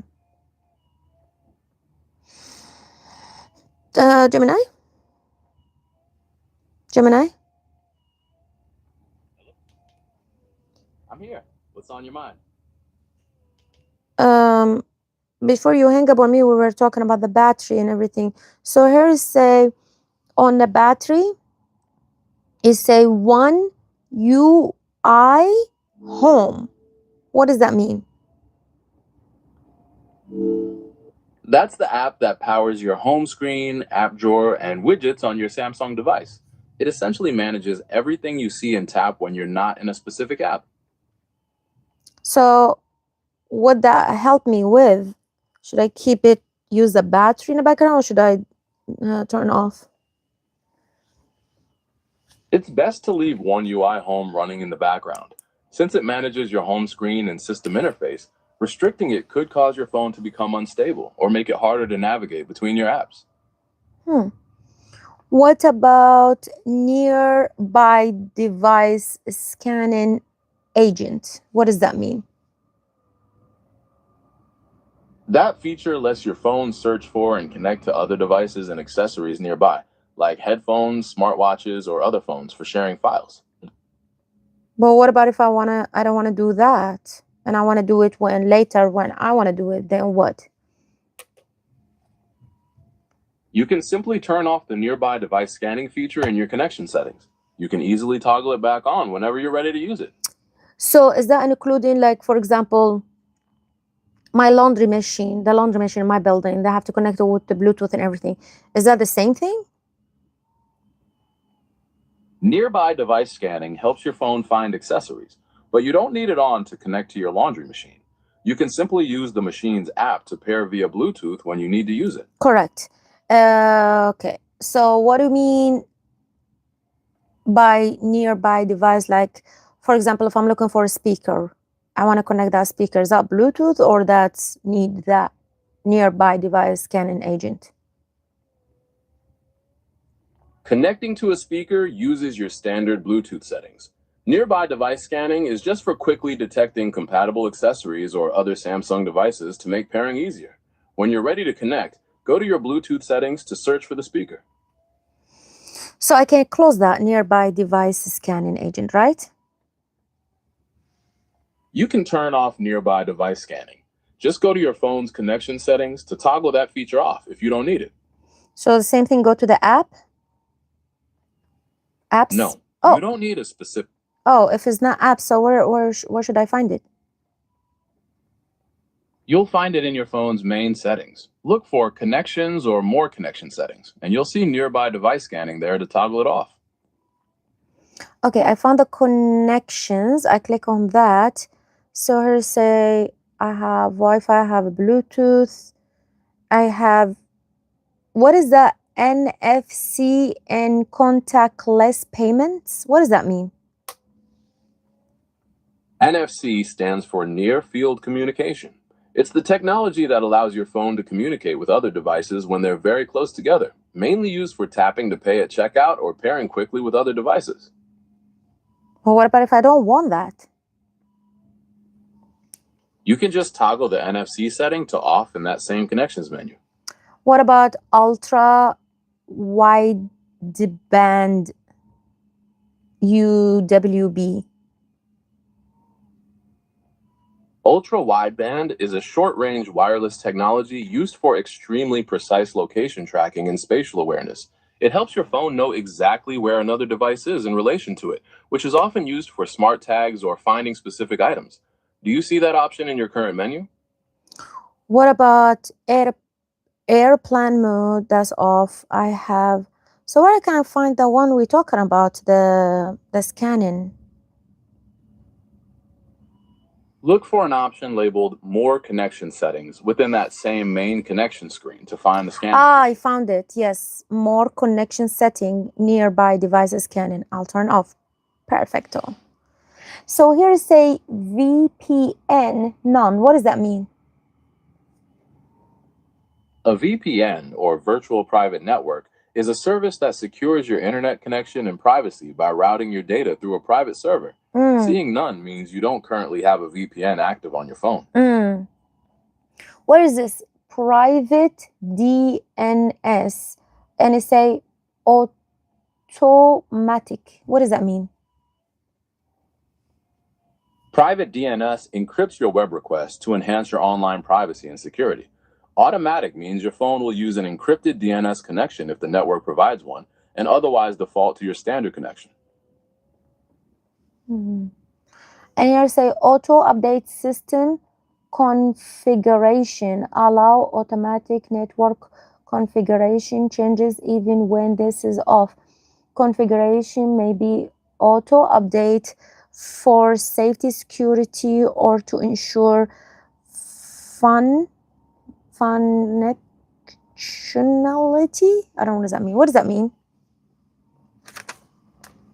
It means your phone can automatically update essential network settings in the background. This helps ensure your connection remains stable, secure, and works properly with your mobile carrier. Okay, so since it's close that one, we'll go back to the battery. All right, we're back to the battery settings. What are you looking to check or adjust there? Yeah, that's what I'm trying to look. So back. So we check the threads, Samsung Cloud Assistant, Instagram, System UI, Facebook, One UI Home. But I don't have like a home devices connected to my phone. So do I need it? Can I turn off? Can I turn this off? Even without connected home devices, One UI Home is essential for your phone's interface. It runs the home screen and allows you to open apps and navigate your device. You should keep it running. Okay. So I have Samsung Multi Connectivity. Did we talk about that? We haven't discussed that yet. That feature allows your Galaxy earbuds or other connected accessories to seamlessly switch their connection between your different Samsung devices. Oh, I see. I like that. And we already turned off the nearby devices scanning. What about this one? Continuity service. What does that mean? That feature lets you make and receive calls and send messages from other connected Samsung devices, like a tablet or watch, using your phone's number. But I don't have like a tablet and watch connect so far. I do have them, but I don't have connect them right now. You can keep it active without any issues. But if you're not using your other Samsung devices right now, turning it off is completely fine too. Would you like to review any other background features or check anything else in the battery settings? Yeah, I am, but let me just check this continuous service. Is that what they call? Is that what we said? Continuity service? Yes, it's called Continuity Service. Let me know when you find it in your settings or if you have any other questions. How can I find it in my setting? Where should I find it? It's actually located under Advanced Features in your main settings menu rather than Connections. Try looking there for call and text on other devices. Yeah, I found the advanced feature. And where can I find it? Within that Advanced Features menu, look for call and text on other devices to manage the continuity service.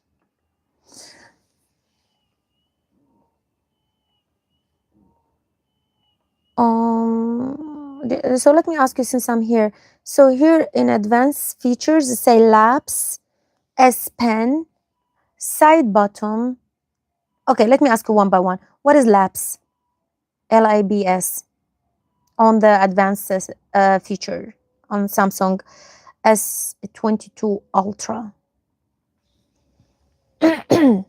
Labs is where Samsung tests experimental or beta features that aren't fully ready yet. It gives you early access to new tools, though some might be a bit unstable. What about the S Pen? Is that the pen I'm using attached to the phone? That's correct. This menu allows you to customize the settings and features for your S Pen, like air actions or how the button behaves. Okay. What about the, this like, I need to make that work. What about, should I hold it? You can customize what the side button does when you press and hold it or double press it, such as launching the camera or opening an app. Oh, I guess You sound surprised. Yeah, I am, because it surprised me to see that. Okay, I'll fix that later. What is the side button? The side button is the physical button on the side of your phone. You can customize it to do different things, like opening the camera when you double press it, or bringing up the power menu when you press and hold it. Just click the, I say double press, camera, longer press, digital assistant, Google, and how to power off your phone. What is Since that? the long press is set to the Oh, hold on. Since the long press is set to Okay, hold on, Gemini. So here's a quick panel, that one in the top to turn off. Then this one, both on sides. This one is say side and volume down bottom. And You can power off your phone either by holding down the side button and the volume down button at the same time, or by tapping the power icon in the quick settings panel at the top of your screen. I see. So longer press digital assistant or Bixby. I don't use Bixby, but digital assistant, which is the Google thing. And there's the last one, say power off menu. But I like the Google Assistant to stay. That works perfectly. Keeping the digital assistant for the long press is a convenient way to access help quickly. Is there anything else in advanced features you'd like to explore? So for example, with that option, let's say, for example, my phone on a table, and let's say I'm in the shower and I fell in the shower. That's just a scenario. It didn't happen, God forbid. So let's say I fall in the shower. Is there a way I can say, hey Google, call 911 or something like this, or call like emergency, or call so-and-so friend, so they can call me back and help me or something while I'm like, my God forbid, if it's fall in the bathroom. Like, I shouldn't say that, because say whatever you say, the powerful of the mouth. I shouldn't say that. But anyhow. Voice commands like, hey Google, call 911 aren't always reliable or supported for emergency services. For situations like that, your Samsung S22 Ultra has a built-in emergency SOS feature. You can set it up to call emergency services or send alerts to your contacts by quickly pressing the side button multiple times. So what about, that's my point. What about if my phone on the table while I'm in the shower? That's what I'm thinking about. If your phone is in another room or out of reach, voice commands to the digital assistant aren't reliable for making emergency calls. For that kind of scenario, a smartwatch that includes fall detection is a much safer option, as it can send alerts even if you can't reach your phone. I do have a Samsung Watch. I'll talk about it later. I'll check it later, but not right now. Oh, makes sense. Okay. So here again, for the side button, I see the double press. I have a camera on. So should I keep that one? Keeping double press for the camera is a very convenient setting, as it lets you open the camera app immediately from any screen or even when the phone is locked. So double side, like which side is that double side they're talking about to open the camera? It means pressing the single power button on the side of your phone twice in quick succession. Where? It's the physical button on the right edge of your phone, the same one you use to lock the screen and turn the display on or off. So this, to do what? press it twice. Is that what they say? I forgot. It say double press. Oh, okay, hold on. So say double press. Oh, wow. That's it. Pressing that side button twice quickly opens the camera right away from any screen. To make your phone even easier to navigate, you might also like exploring the motions and gesture settings. And long press, that's open the digital assistant Google. That's right. Now that you've confirmed, look at the motion. Sorry. I'm sorry I ended that interruption to you. Yeah, so the long press on the side on the phone, that's take me to the Google Assistant, and double press on the side on the phone, that take me to the camera, even my phone is locked. I understand. You have the side button set up to open Google Assistant with a long press and launch the camera with a double press. Wow, that's blow my mind. I never know that before. Wow. I love learning new things every day. Okay, here is a multi window. It says swipe for split screen, swipe for split screen, swipe for pop-up view, full screen and split screen view, looking for something else, multi-window for all apps, like, and all of them on. Setting up multi-window for all apps allows you to run two applications side by side or in a floating window at the same time. I'll open your settings so you can find that option and toggle it on. No, I have it already in my face. I'm seeing it, so that's good.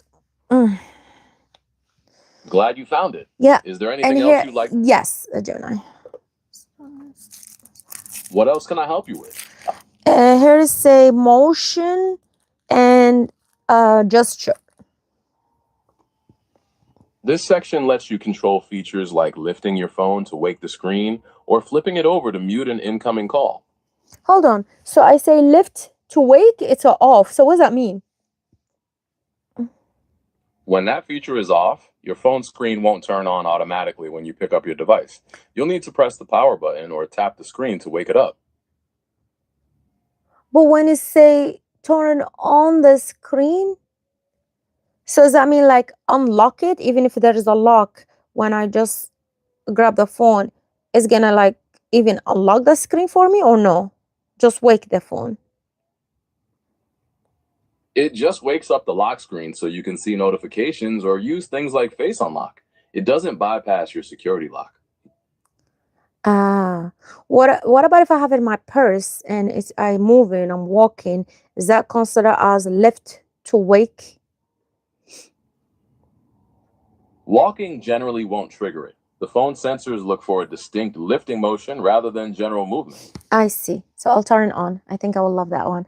This one is say double tap to turn on screen. Turn on the screen when you double tap it. That feature lets you quickly check your lock screen by tapping the glass twice instead of pressing the power button. Are there any other gesture settings on that screen you're curious about? It's a double tap to turn off screen. That function allows you to turn off your display by tapping twice on any empty area of your home or lock screen. Do you have any other features to check on that page? Yeah, let me try. Go ahead. Oh my God. Look.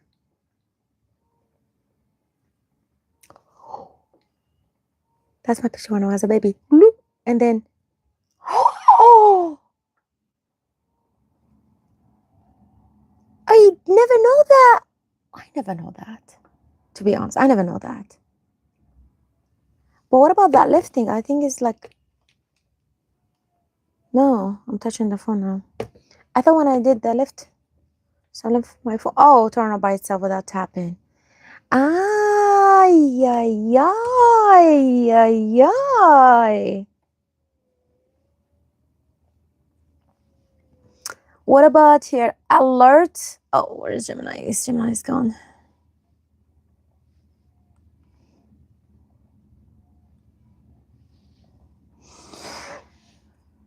So here say double tap to turn off the screen. I tried that one. Double tap to turn on the screen. I tried that one as well, which is impressive. I never know that. And here say alert when phone picked up. What does that mean? Your phone will vibrate when you pick it up after missing a call or message. That's exactly right.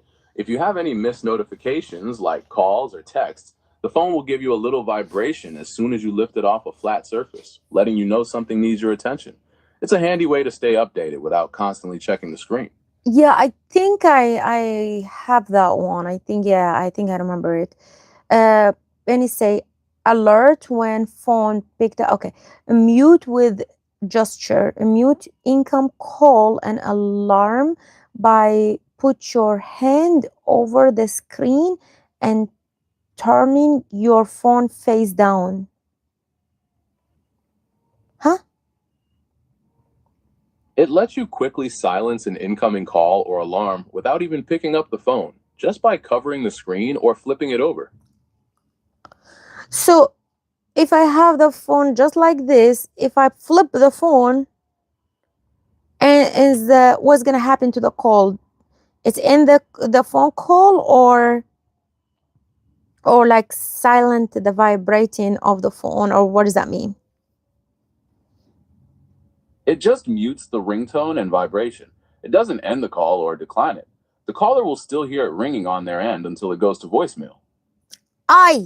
What about the alarm? Just flip it and the alarm will be off? Yes, it silences the alarm's sound and vibration temporarily, but it doesn't turn off the alarm entirely, so it might still go off again if you have a snooze set. Wow. But the alarm is not a good idea because I know I'm gonna flip it and it's gonna turn off and I need the alarm. Oh wow. What about this is palm swap to capture? Swipe the edge of your hand across the screen to take a screenshot. I know that. That's a popular feature for quickly snapping a screenshot without needing to press any buttons. That's it. I did it. Do I need to touch the screen or just wave the screen in the air? My palm, I'm sorry. You need to make contact with the screen. Yeah. Swiping the edge of your hand across the surface is what triggers the screenshot. Have you tried any of the other motion controls yet? No, there's another motion control? Yes, there are features like Smart Stay, which keeps the screen on as long as you're looking at it, and sometimes palm touch controls for navigation or scrolling. We'll look at that later. But yeah, and here is say one-handed mode. What does that mean? Mode. One-handed mode scales down the display or shifts the keyboard and interface elements to one side, making it easier to reach everything with just your thumb.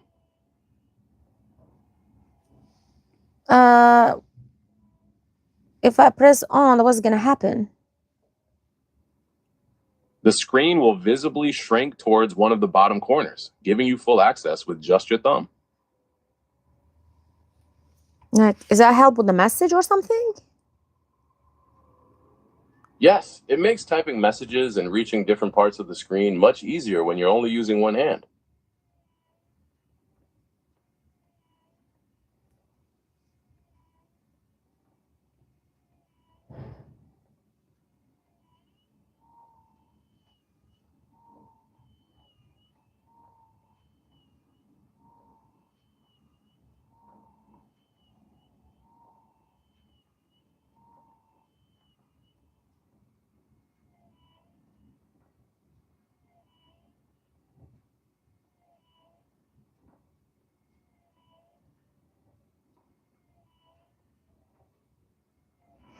I'm not sure. How does that work? Because I didn't see. Usually, you activate it by swiping down on the bottom edge of the screen or by double pressing the home button, depending on your phone settings. Hmm.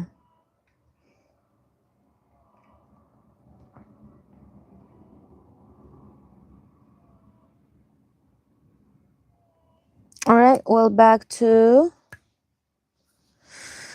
What feature or setting would you like to explore next? screenshot and screen recording. What is that? Let's see. Here is say show table bar after capture, delete after sharing. No, I turn off that one. And I turn off, sorry. Turn on show toolbar after capturing. That's on. And then say hide statue and navigation bars. What does that mean? When that's turned on, the screenshot or recording won't include the top bar with your notifications and battery, or the bottom bar with your navigation buttons. It keeps the capture clean and focused on the actual app or content. I like that.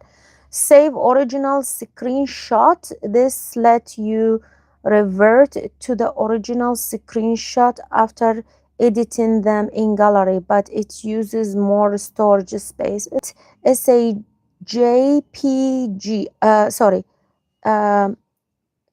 JPG. That's a standard format that works well for sharing and keep file sizes manageable. Would you like to check the screen recording settings too? What that is a PNG? What is the difference? PNGs are great for capturing sharp details and text because they don't lose quality like JPEGs can, though they usually result in larger file sizes. Would you like to check the screen recording settings now? Should I change it to a PNG? It depends on what you're capturing. If you want the sharpest quality for text and don't mind slightly larger file sizes, then switching to PNG is a good idea. Want to make the change now? I did. So here says save screenshot in the storage. Let's say DCIM. That's the folder where your phone stores its photos, and some devices automatically put screenshots in there as well to keep all your images together. Okay, I got that one. And say record sound media. And there is a media and mic. I'll say media and mic. Video quality. And it say, yeah, it's a high. I like that. And it says selfie video size. And that setting controls the resolution of the video recorded by your front camera when you use the picture-in-picture mode while screen recording. To keep the flow going, shall we look at the storage location for screen recordings next? So here it says selfie video size. What is that? It say close to the large. Is that good enough or what? Yes, large is great if you want your camera feed to be as clear and detailed as possible for your viewers. What would you like to review next? And here show taps and touches. And it say on. What does that mean? When that's turned on, a small visual indicator will appear on screen wherever you tap during a recording, making it easier for viewers to follow your actions. Should we check if there are any other specific screen recording settings to review? Nope, I'm out of here. That's good. So here say, video effects. So I'm clicking on video effects. Here say, background color, the pink. I don't know what is that, like pink where.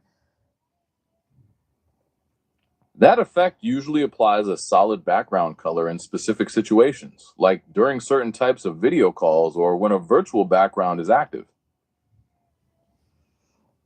And here say available apps for video effects, Messenger, Meet, and Gmail, and WhatsApp. I say battery usage will increase while using video effect. Can I turn off the Can I turn off the Gmail, Meet, and Messenger? How can I turn them off? You can simply toggle off the video effects switch for each of those apps individually within that menu. Just tap the switch next to Gmail, Meet, and Messenger to disable the effects. How do I click switch? So if I long press on it, it don't go away When I try swipe it side to side, it does not go away. So what should I do? Just a quick tap should do it. Instead of pressing or swiping, try gently tapping directly on the toggle switch next to each app to turn it off. So Let me know if that works. when I or if you need- when I quick tab, it's just open the app for me. Like for example, Gmail, will just open my Gmail account. You'll want to tap specifically on the toggle switch next to the app name, instead of tapping the app's name itself. That switch is what controls the effect for that specific app. All right. No. You say tab where? The toggle switch is usually a small interactive button to the right of each app's name. Tapping just that button should toggle the setting on or off. Gemini, I cannot see it. Can you see it with me? Because I cannot see it. I'd be glad to take a look. Please go ahead and share your screen so I can see what you're seeing and help you find those switches. How can I share the screen with you? Look for a screen sharing icon in the Gemini Live controls, which usually looks like a phone with an arrow or a similar symbol. Tapping that should start sharing your view with me. Is that like an arrow all the way to the top? Is that the one? Typically, the screen sharing icon is part of the main Gemini Live control bar at the bottom of your screen, often shown as a phone with an arrow or wave lines.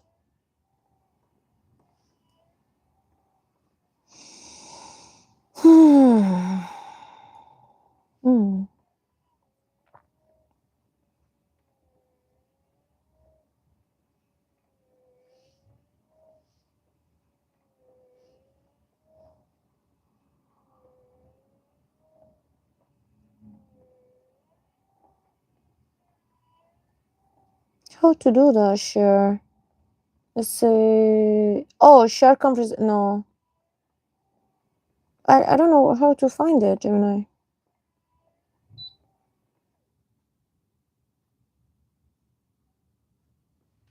I don't know how to find it.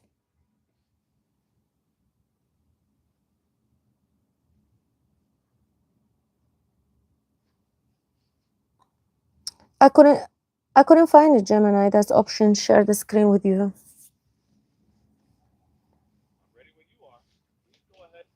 Sharing your screen. But how can I share the screen with you? Tap the icon that looks like a screen or camera on your device to begin sharing your screen.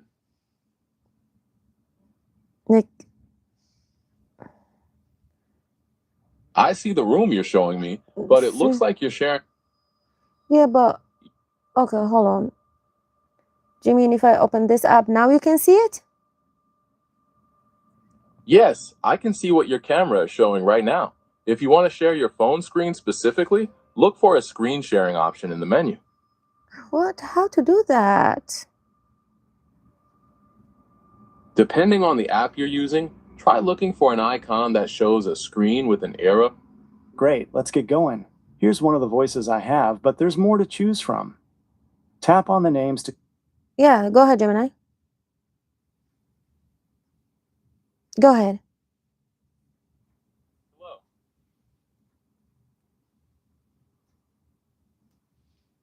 Here's one of my voice options.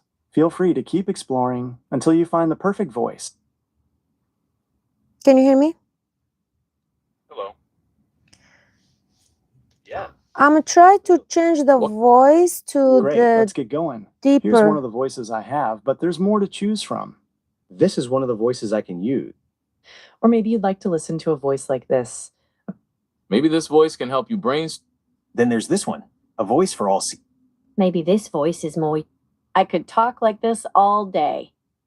With this voice, you could. Or possibly this other one. I can also talk to you using the voice you're hearing. Choosing a voice is tricky, but You could choose this voice, but let's fix. Maybe this is your style. Give this voice a chance. Or If you're curious about the other voices, you can always change voices later. if you like what you hear, choose this voice. Here's one of my voice If you like what you hear, Here's one of my voice options. Feel free to keep exploring until you find the perfect... if you like what you hear, choose this voice to start talking. hello. But Gemini, I'm trying to get the option for the voice, the deep one, but for some reason, the deep one, it's cannot click on confirm. I understand that button isn't working as expected for that voice. To get that working, try restarting your phone first, and if that doesn't help, check for any app updates in the Play Store or clear the cache for the Gemini app. Great, let's get going. Here's one of the voices I have, but there's more. What about now? Gemini? The current time is not 4 a.m. Pacific Daylight Time. No, I'm looking for Great, Gemini. let's get going. Here's one of the voices. Yeah, Gemini, the deep voice. Estoy listo para conversar. ¿En qué puedo ayudar? English, Gemini, English. Anyhow, so Gemini, I'm in a video effect. It says share with Messenger, Meet, Gmail. I don't want that video effect go to these apps. What should I do? To turn off those video effects while using apps like Messenger, Meet, or Gmail, you'll need to check the settings within the video call itself. When you're on a video call, look for an icon that looks like a sparkle or a face, which usually opens the effects menu, where you can select none or turn the effect off. Is there a specific app you're in right now? No. So here's say video brightness. So should I choose? Oh, I will choose the bright, I guess. I can't adjust the brightness directly yet, but I've opened the settings page for you. So here it said dark mode setting, light mode set. Whoa, that's so light. And to be the dark mode setting. And he says say adaptive brightness. What does adaptive brightness mean? Adaptive brightness automatically adjusts your screen's brightness based on the lighting around you. It helps save battery and makes the screen easier to read in different environments. Okay. What about the motion smooth? It's say adaptive and standard. Adaptive motion smoothness gives you a higher refresh rate, like up to 120 Hz, making scrolling and animations look really fluid. Standard locks it at a lower refresh rate, like 60 Hz, to conserve battery life. So I have it on adaptive, that's good. What about the eye comfort shield? For right now, I turned off, but I can turn on when I need. So here's say screen mode vivid. I have it on vivid. Vivid mode makes colors pop with higher saturation, giving you a really impactful visual experience. Let me know if you want to explore any other settings or need help with something else. So should I keep it on cool or warm or in the middle? Keeping it in the middle gives you a balanced, natural white color. If you prefer whiter, brighter tones, cool is better, whereas warm adds a yellowish tint that can be easier on your eyes in low light.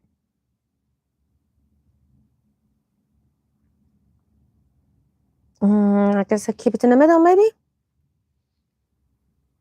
Keeping it in the middle is a great all-around choice. Let me know if you have any questions about other settings or need help with anything else. What about font size and style? So it's a font style default. So here's say I can use Samsung one, Gothic bold, robot, or download for. How would I know? What is that? Oh, Samsung one is kind of rounded. And this one, Gothic bold. Oh, bold and strong. And this one, Roboto. Roboto is, oh, with that brightness. And the default, just a regular. So I'm going to choose the Samsung one. Oh, I love it. Bold font, maybe, well, bold font is good. I like the bold font as well. So font size is say, wow. I'll put in the middle since my vision is not helping me. Wow, I love it since my vision is not. So love that. All right. So I have a screen zoom and say screen zoom. What is that? Oh, Screen zoom changes the size of everything on your screen, including icons and menus, making items larger and easier to see overall.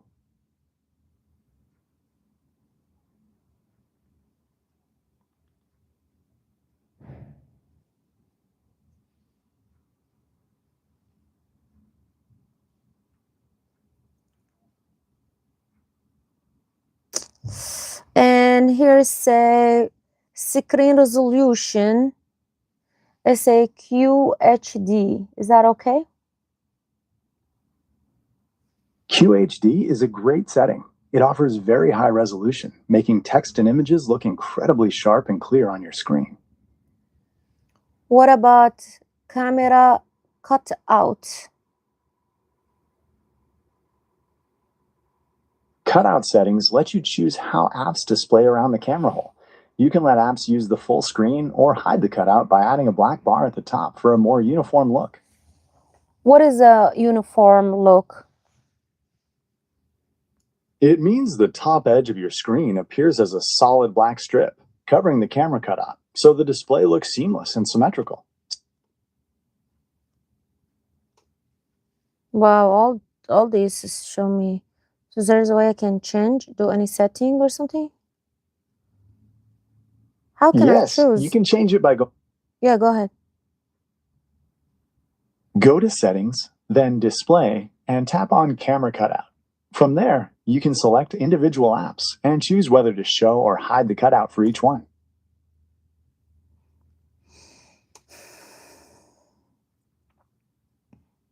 Show camera cutout, hide camera cutout, auto. What is auto?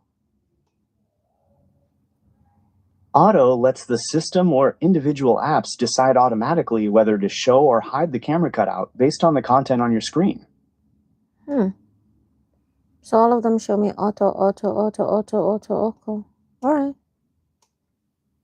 Having them all on auto is the default. You can leave it that way, or if you prefer a solid black bar at the top for specific apps, you can manually select hide camera cutout for those ones.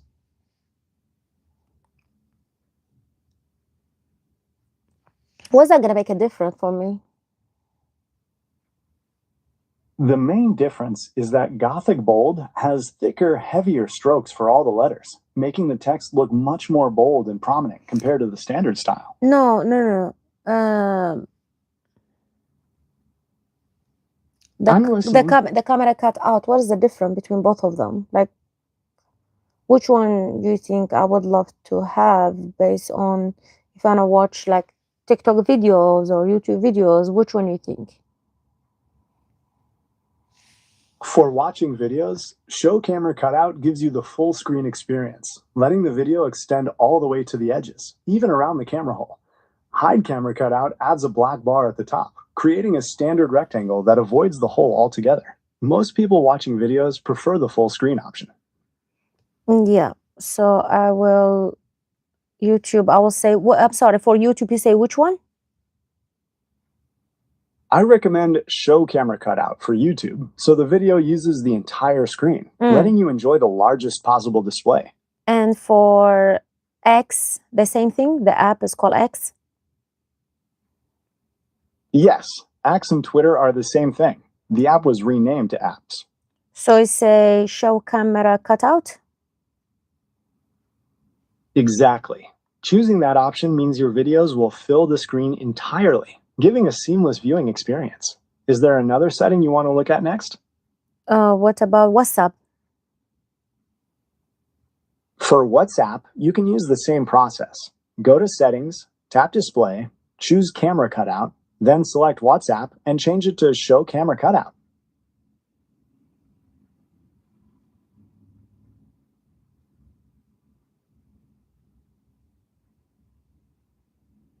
TikTok, Show Camera Cutout, Thread, show camera cut out.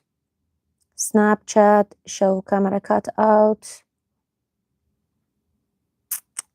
You can apply that same show camera cutout setting to TikTok, Threads, and Snapchat to ensure they use the full screen display. Are there any other apps you'd like to adjust the cutout for? And when I do the cut out thing, and then I want to back to normal, then what should I do? Like I want to touch other apps or something while I'm watching, for example, YouTube, then what should I do?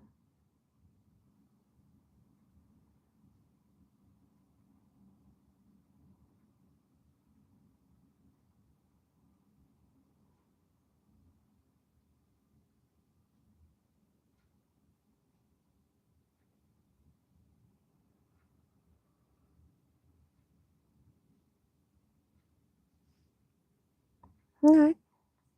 Let me see TikTok.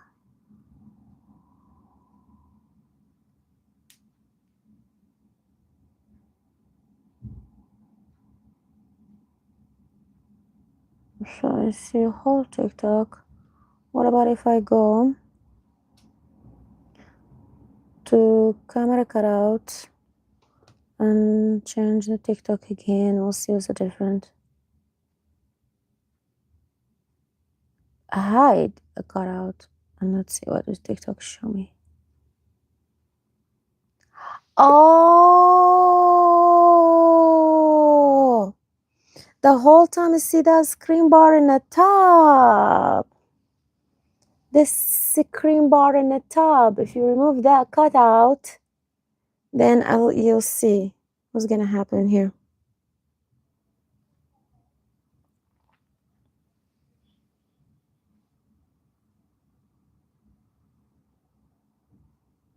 Where is she?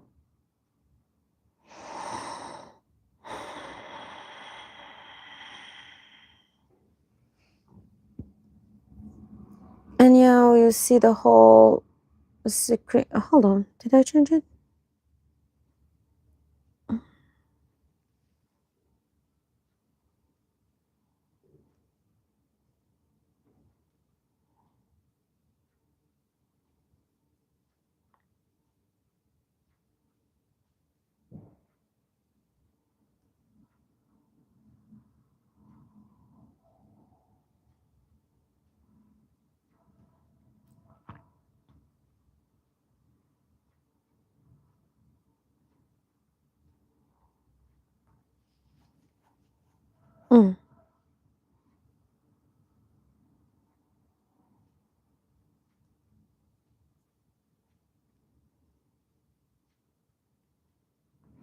Activity center, watch history, go watch. Yep. Me a burger or something. Steve. What'd she say? If I get a Galaxy, maybe I'll get to get me a burger or something. Stupid. Please me, baby. I need 2 Galaxies. Okay, this is my only job. Give me 2 Galaxies. If I get a Galaxy, maybe I'll get to get me a burger or something. Stupid. Please me, baby. I need 2 Galaxies. Okay, this is my only job. Give me 2 Galaxies. If I get a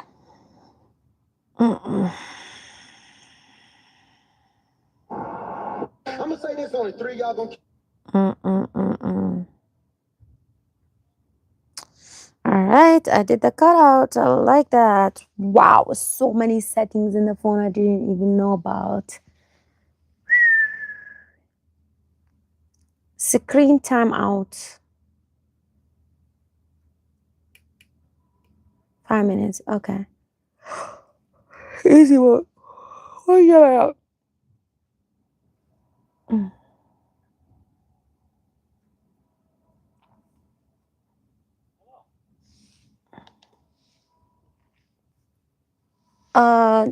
Gemini, what about that easy mode? What does that mean? Easy mode usually refers to a simplified user interface on devices, like smartphones. designed to make navigation easier with larger icons, fewer options, and less clutter. In video games, it's a difficulty setting that provides more assistance and makes the gameplay more forgiving. Easy mode makes text and on-screen items appear larger. It also increases touch and hold delay to prevent accidental action and provide a high contrast keyboard for better. So again, what is that easy mode for? It's designed to improve accessibility and usability, making the device easier to see, navigate, and operate for people with visual or motor impairments, or anyone who prefers a simpler interface. What do you mean by that? I don't have any information about who Jimmy is, so I can't say what I didn't say Jimmy. I said, what does that mean? What does that mean? What does that mean? Apologies for the misunderstanding. To give you the right information, could you clarify what specific feature or setting you're asking about? Easy mode. It is an accessibility setting on smartphones that simplifies the screen, featuring larger icons, larger text, and a simplified layout to make the device easier to navigate and use. Touch and hold delay. I think Touch and hold delay is the Yeah, go ahead. Touch and hold delay is the amount of time you need to press and keep your finger on an item on the screen before the device recognizes the action. This helps prevent accidental touches, as you have to intentionally hold your touch longer for the command to register.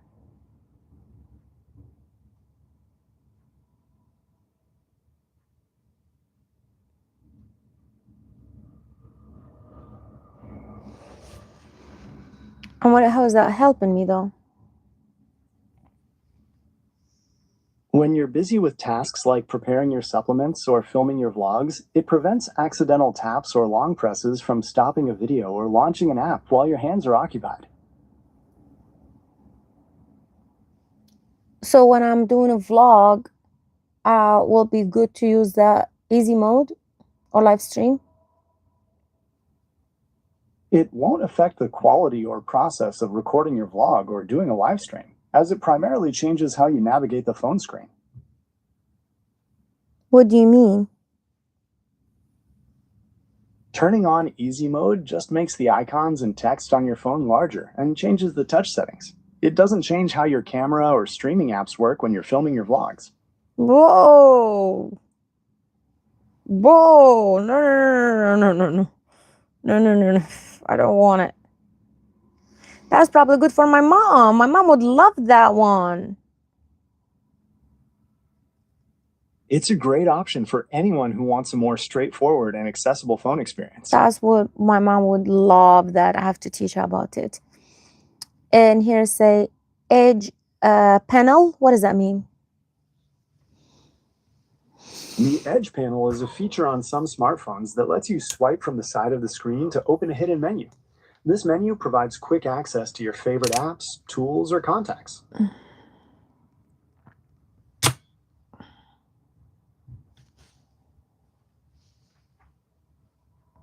What about navigation bar? The navigation bar is the row of buttons typically found at the bottom of your screen. It usually includes the back, home, and recent apps buttons to help you move between screens and applications. Keep the phone here. I see you're on the settings screen where those display and navigation features are located. How can you see that? You're sharing your phone screen with me, which allows me to see what's currently displayed so I can provide contextual help. So I have a screen share with you. That's correct. I can see your screen right now. And after I'm done, how can I close the share screen? You can end the screen share by tapping the notification in your notification panel. or by using the controls in the Gemini Live overlay on your screen.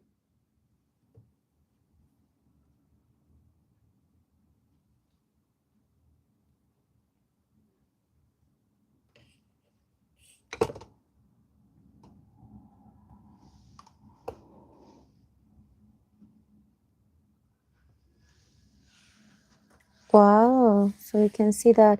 What about this one I'm pointing on? Can you see it? Yes, I see that you're pointing at the option to continue using buttons for your navigation bar.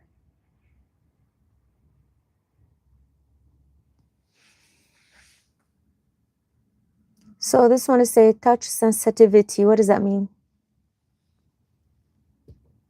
Touch sensitivity increases the screen's responsiveness. It's especially useful when using a screen protector, as it helps the device detect your touch more easily through the extra layer. What does that benefit me if I use it or if I choose it?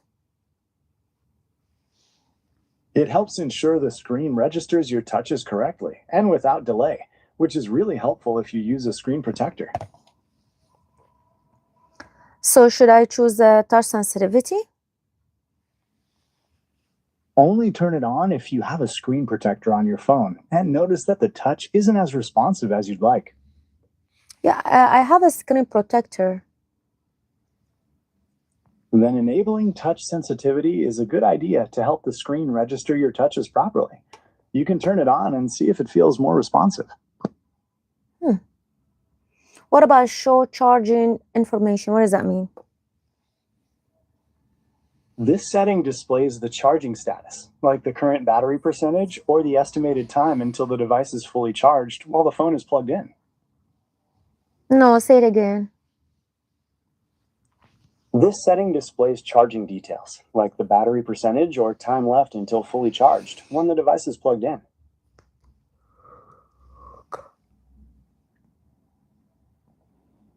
And what about, hold on. I'm ready for your next question. Could you specify which feature you're asking about? So I'm leaving the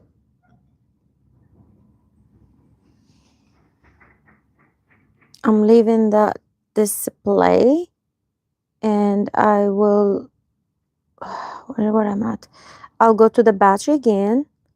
Then from the battery, Gemini, I want to stop share the screen with you. How can I do that?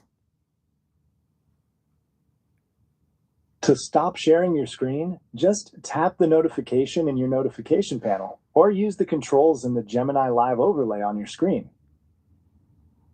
Okay, but show me how. How can I stop share the screen with you? You can end the screen share by tapping in your notification panel. What is that? Where can I find it? Swipe down from the top of your screen to open your notification panel, and you should see a notification there to stop the screen share. Where that notification? Swipe down from the top edge of your screen to view your active notifications, and you should see the notification to stop sharing. I didn't get it, Gemini. Can you point on it? I'm unable to point on your screen, but I can guide you. Please swipe down from the very top of your screen to see your notifications. Like how? Please look for an end or stop button within the Gemini Live overlay on your screen. Gemini, I cannot see it. Please look for the Gemini Live control bar, which is usually at the bottom or top of your screen, and tap the button to end the call or stop sharing. I can see it. Great. Just tap I that can't whenever you're ready to end the I can't see it. Where should I find it? If the controls aren't visible, try tapping your screen once. You'll see an overlay with a screen sharing icon. Tap that to stop.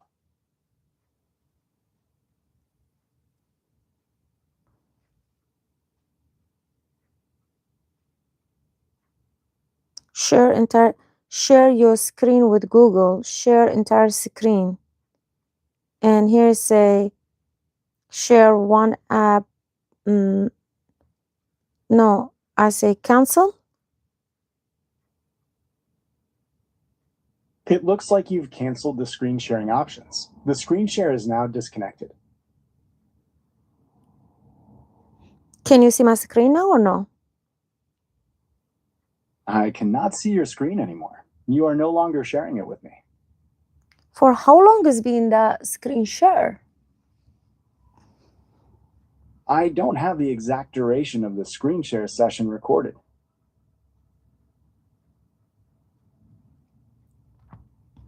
All right, so back to the battery. So again, I found, so what about the weather? Say the weather choosing my batteries. There's a way I can stop that, or I should leave it on? You can reduce the weather app's battery use by restricting its background activity or by changing how often it refreshes your location. Would you like to adjust those settings now? Yes, what should I do? To reduce the weather app's battery use, open your device settings, tap on Apps, select the weather app, choose Battery, and then set it to Restricted. Then I have to find the weather. There's a way I can just type it here. Hold on. Search, say, where? Here we go, weather. And say battery. And say restricted. Yes, selecting Restricted will limit the weather app's background They didn't activity. allow me, say unrestricted, allow this app. That's the only one I can press on. The other ones I can't press on them. That happens with some system apps. Their battery settings are locked to ensure they function correctly. To save battery, you can adjust the app's location permissions or update frequency. From where? You can adjust these by opening the weather app's specific settings or going back to the main device settings and selecting location to manage the weather app's access. Yeah, I found the location is say allow all time or allow only when I use in the app or ask every time or don't allow. Which one? Select allow only while using the app. This stops the app from using location services and draining battery when you aren't actively checking the weather. Would you like to adjust permission settings for any other apps?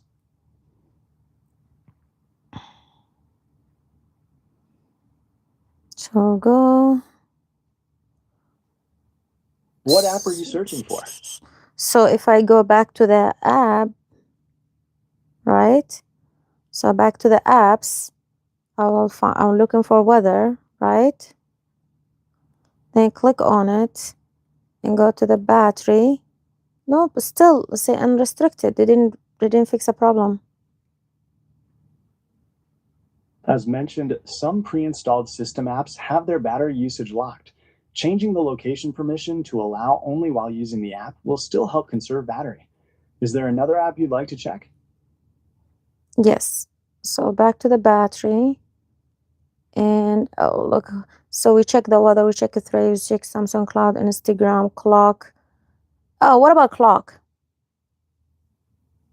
To adjust the clock app's battery usage, select Clock from your apps list. Tap Battery and see if you can change it to Restricted.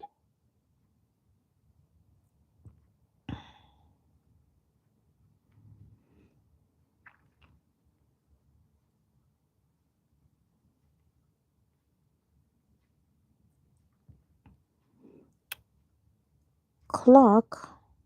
Here we go, clock. And it's say battery, say restricted. Boom. Perfecto. Perfect. Would you like to review battery settings for any other? Yes, I have to. So there's so many. So battery, go back. So say weather, thread, Samsung, Instagram, clock, Facebook, system. Everybody's what about Google Play Store? To restrict the Google Play Store, select it from your apps list. Go to Battery and change the setting to Restricted. go to I'm ready for apps. the next app Say you'd like to check. what is it called? Google Play Store. Okay. Say battery restricted. Boom. Good to go. We'll go to the Excellent. What's the next app you would like to check? yeah, I am going back. So say weather trace, Samsung, Instagram, clock, Facebook system, okay, Google Store, Google Play service. To restrict Google Play services, find it in your apps list, tap battery, and set it to restricted. Apps. I'm sorry, say it again. Say Google what? The app is called Google Play Services. Yeah, I found it. And here say battery. Oh, I can't. It's common for essential system apps like Google Play Services to have locked battery settings because they need to run continuously in the background. Is there another app you would like to check? I say Google. Should I say restricted? Restricting the main Google app might limit background features like the Discover feed and Google Assistant responsiveness. If you don't use those often, it's safe to restrict it. Mm-hmm. Say battery. All right, so what I'm going to do, what about the speak recognitions and Synthy? I don't know what's that. Speech recognition and synthesis is what allows your phone to convert your voice into text and read text out loud. It's a core system feature and generally isn't restricted. So should I keep it or restricted?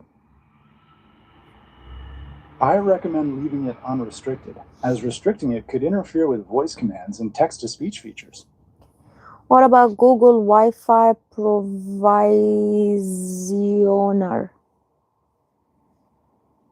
Like other essential system apps, Google Wi-Fi Provisioner needs to run in the background to manage network connections, so its Okay. battery setting. Is there any other app you'd like to check? Yes, let me look to. What about Google Play service for AR? That app is also a core system component needed for augmented reality features on your phone, so its battery settings are locked and cannot be restricted. What's the next app? What about Google Partners setup? Google Partner Setup is another system app used for initial device setup, and its battery settings are also locked to keep it running properly. What app shall we It's check not next? locked. It say I can do restricted. Should I? It's best to leave Google Partner Setup unrestricted, as it may run background processes for system updates or account syncs. What is the next app you would like to check?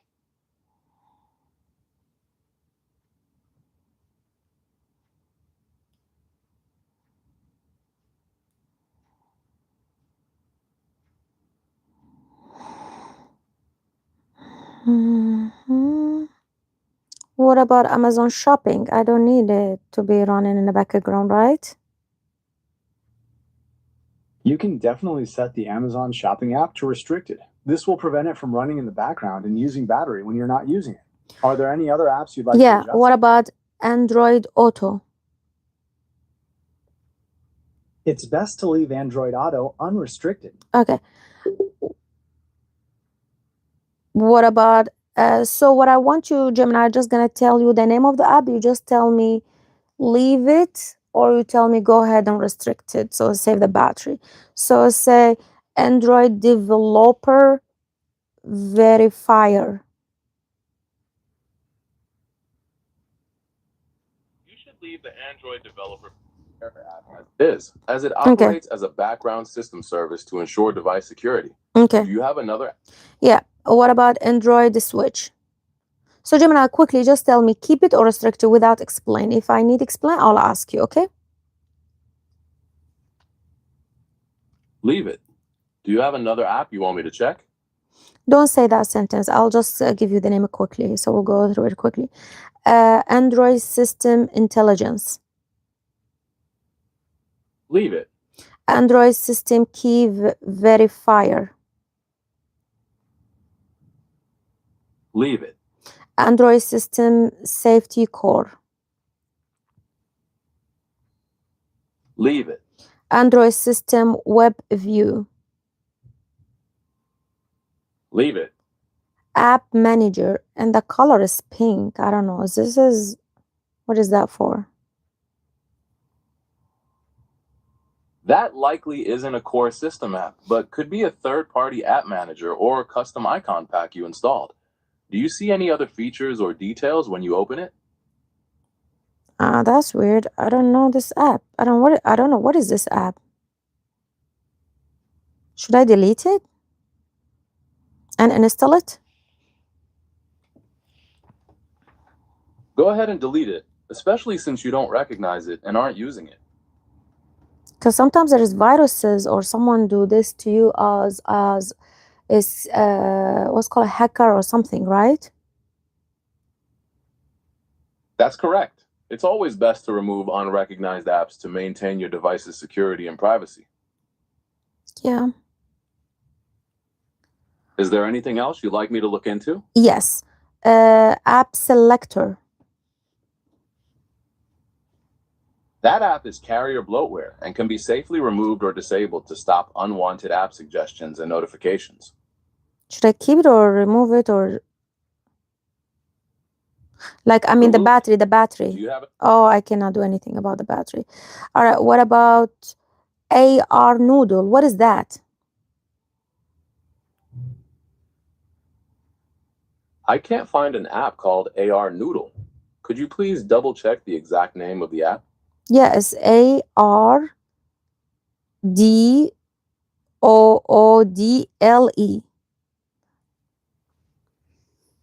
That sounds like a built-in camera feature rather than a standard app, so you should leave it alone. Do you have another app you would like me to check? Sorry, not Noodle, Doodle. Here's a authentication framework. What is that?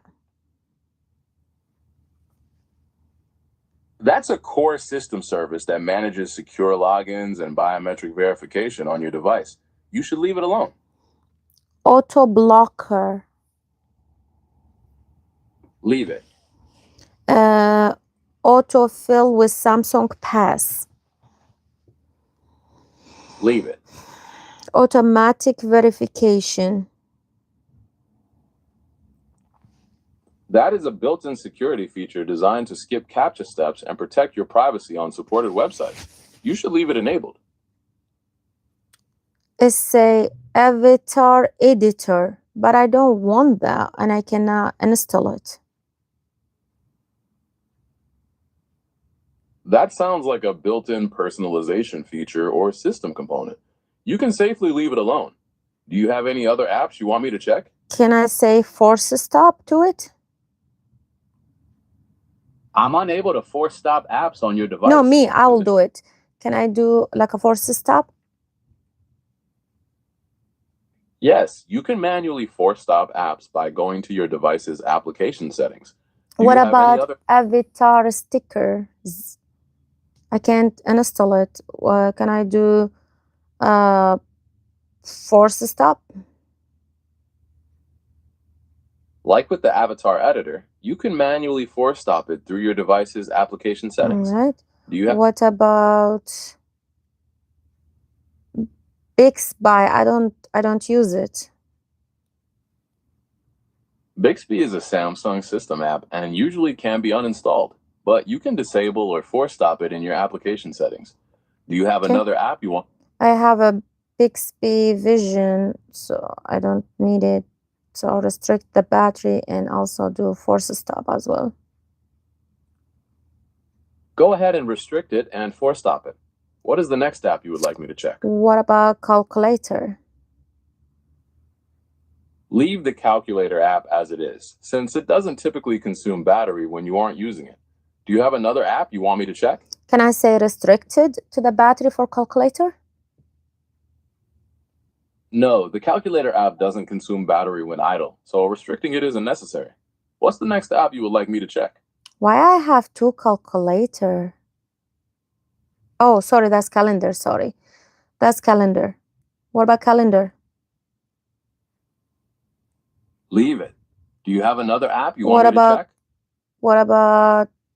Hold on. Take your time. I'm ready when you are. Camera. Leave the camera app as it is, as it's a core system function. Do you have another app you want me to check? What about? So, hold on. What about the captive portal login? What is that? Leave it. Do you have another app you want me to check? What about carrier device manager? Leave it. Do you have another app you want me to check? Carrier hub. What is that? That's a system app that helps your mobile carrier manage network features and connectivity. You should leave it alone. What Do you have another about app? Cash App? Leave it, as it needs to run in the background for notifications and security. Do you have any other apps to review? But if I don't want it to run because I don't receive money on it or something, why not gonna close it so I'm not gonna use a battery? You can uninstall Cash App if you don't use it at all. No, That I will use it complete- some time to time, but not often. So what about if I just not let it use the battery? Yes, you can go to your application settings and restrict the battery usage or force stop Cash App to prevent it from running in the background. What is the next app you would like me to check? What about Chrome? You should leave Chrome as it is, since restricting it can prevent background tasks like syncing and downloads from working properly. What about What is the next? what about clock? Leave the clock app as it is, as it needs to. Hold on. Without explanation, just tell me. What about config APK? Leave it. But what is the config APK for? It handles the automatic installation of preset applications and initial configurations when you first set up your phone. What about contacts? Leave it. Do you have another app you would like Yeah, me to check? hold on. Stop saying that. What about device manager? That's a security feature that allows you to locate, lock, or wipe your phone remotely if it's lost or stolen. You should leave it alone. What about digital key framework? Leave it. Do you have another app you would like me to check? Digital well-being. Leave it. Do you have another app you would like me to check?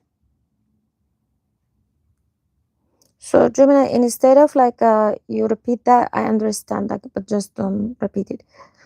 What about a Face app? You can uninstall it if you don't use it, or leave it as it is. What is the next app you would like me to check? Files. Leave it.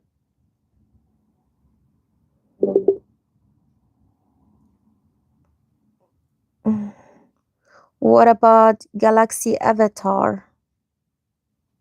Hello? What about Galaxy Avatar? It's a customizable digital avatar feature on Samsung Galaxy devices that lets you create a personalized 3D version of yourself. You can use it to make custom stickers, use it in apps like Google Meet, or set it as your lock screen or watch face. What about Galaxy Buds? Those are Samsung's wireless earbuds. They offer high quality sound, features like active noise cancellation, and are designed to integrate seamlessly with your Samsung Galaxy devices. So leave it. 何か他に気になる機能や- English. Understood. Did you want to know about a specific model of No, so Galaxy as Buds? a Galaxy Pods, should I restrict the battery or leave it? It's best to leave battery usage What about unrestricted. Galaxy Buds Live Manager? That's the companion app for the Galaxy Buds Live. It lets you manage your earbud settings, check battery levels. I know, and Gemini, just tell me, like, leave it or restrict it. leave it unrestricted so the app can function properly with What your about, earbuds. without explanation, just one word. What about Galaxy Store? App Store. I know, but what's Galaxy Store? Should I leave it or restrict from using the battery in the background? Leave it unrestricted for app updates. Okay, what about Galaxy Theme? Unrestricted.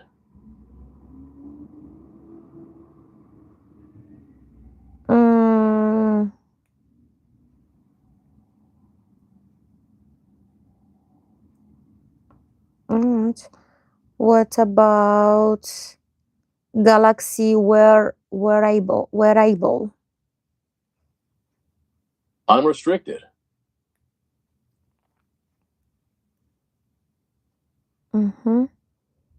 What about Gallery? Unrestricted.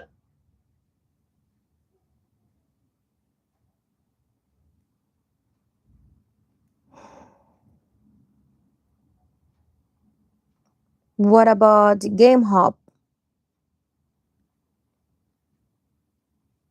Unrestricted. But this is for games, right? I don't use games. Then you can restrict his battery usage in the background. Sure. What about Gear Fit plugin? What is that? It's a plugin that allows older Gear Fit wearable devices to connect and sync with your phone through the Galaxy Wearable app. What about Gemini? Yes, I'm here. No. The app Gemini. Should I leave it restricted or not restricted, or what for the battery use in the background? It should be left unrestricted so it can run properly in the background. What about I'm ready for the next one. Google Wi-Fi provisor?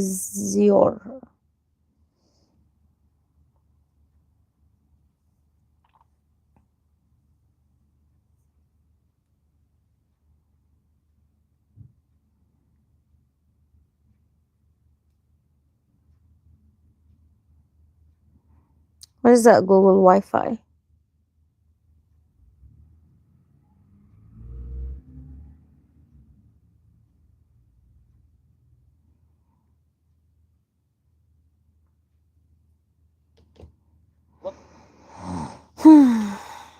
What about group sharing? What is that? Group sharing allows multiple people to access and collaborate on content, like photos, documents, or files within a dedicated space, rather than sending items to individuals one by one. Are you thinking about a specific app or platform for this? What about Google Wi-Fi provisionor? What is that? It is a hidden system tool on Android devices that helps your phone automatically connect to certain Wi-Fi networks, such. Go ahead. Hello. So the Google Wi-Fi provider, should I leave it on? Generally, it's best to leave your Google Wi-Fi on. It handles background updates and keeps your devices connected. It's called unrestricted or optimized. Which option?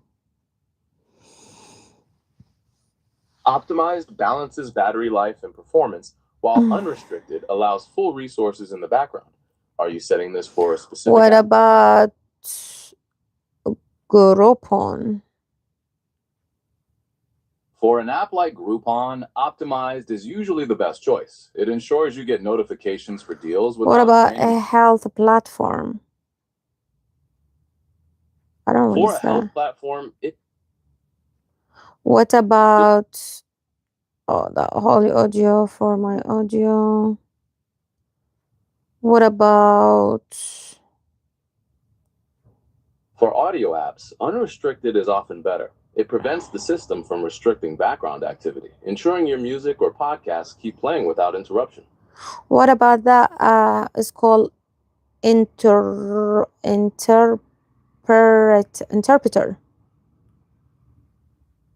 For an interpreter app, unrestricted is best. It keeps the microphone active and prevents connection drops during real-time conversations. All right. What about what's that? Knox Matrix? What is that? It's a security framework from Samsung for connected devices that allows them to monitor each other for security threats, creating a system of mutual trust between your appliances, phones, and TVs. What should I do with the battery though? Make sure adaptive battery is turned on in your device settings. This helps the phone learn your usage patterns and restrict apps running in the background that you don't use often. Are you looking to optimize the battery for the whole device or just a specific app? What about link to Windows? Link to Windows needs to stay connected to your computer to sync notifications and messages, so it's best to keep that on optimized or unrestricted to prevent sync drops. What about link to Windows service? The service should also be kept on optimized or unrestricted. It maintains the connection to your PC, so your What phone about features. live transcribe and sound notification? For those, unrestricted is necessary. They need continuous background access to listen for sounds or transcribe speech in real time. What about main components?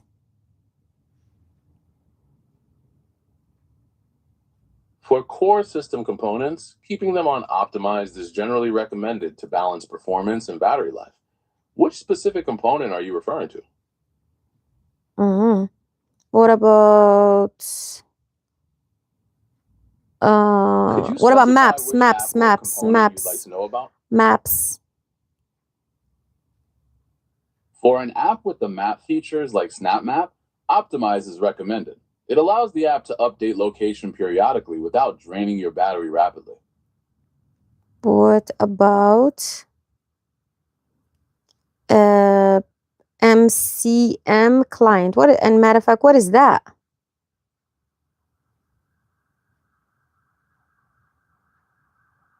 An MCM client, or mobile content management client, is a tool organizations or mobile carriers use to securely manage and protect files and documents on a device. It essentially creates a secure vault for business or carrier content, ensuring it stays encrypted and only accessible to authorized users. It is legitimate software and not spyware, though you might notice it running in the background. Are you checking on this because you noticed it in your battery settings? I'm sorry, which one I asked you about? The MCM client? Is that the one? Yes, that's the one. So is that a hacker or is that a safe? It is completely safe and definitely not a hacker. It's a legitimate system. What about Meta app installer? Should I keep that? The Meta app installer is a background service from Meta that helps manage and update apps like Facebook, Instagram, WhatsApp, and Messenger. It's completely safe and not malware, but it runs in the background to keep those apps functioning. If you use those apps regularly, it's best to keep it on. Well, what about if I turn it off? Then what's going to happen? If you turn it off, your phone will still work normally, but Meta apps like Facebook or Instagram might experience issues. Updates could fail, background syncing might stop, and some apps might crash or load slowly. All right, I'll turn it on. And Meta optimized. What about Meta service? For Meta services, it's also best to keep it on optimized. This ensures all the background processes for your What Meta. about Microsoft Swifty keyboard? For your keyboard, it's best to set it to unrestricted. This prevents any lag or delays in responsiveness when you start typing or using features like glide typing.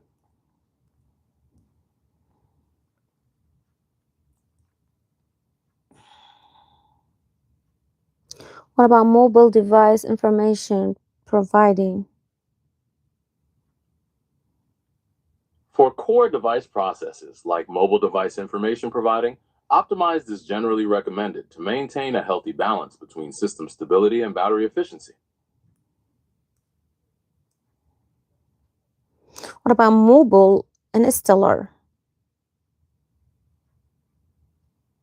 For mobile installer, keeping it on optimized is recommended. It helps manage background processes effectively without causing significant battery drain. What about modes and routines? Modes and routines should also be kept on optimized. This ensures the system can adjust your settings based on your needs without causing battery drain.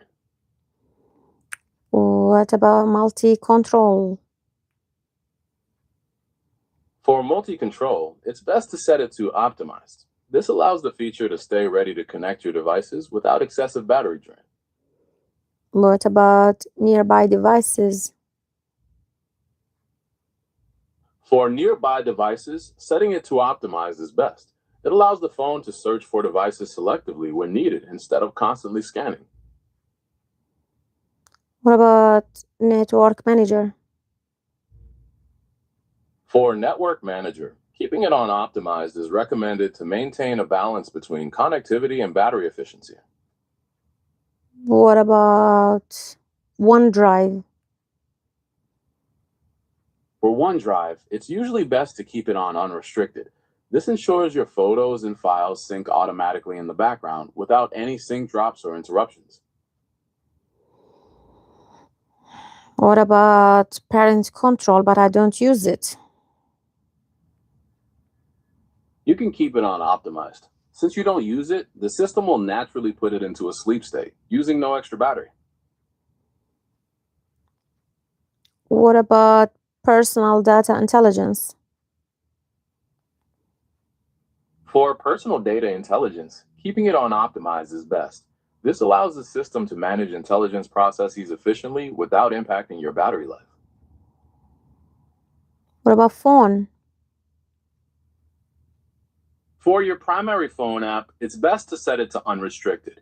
This ensures you can receive incoming calls and voicemails immediately without any connection delays. What about photo editor?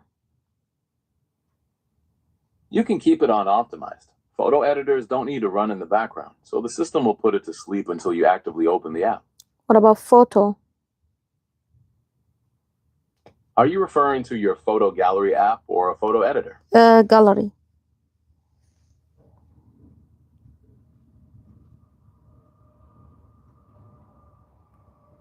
Photos gallery.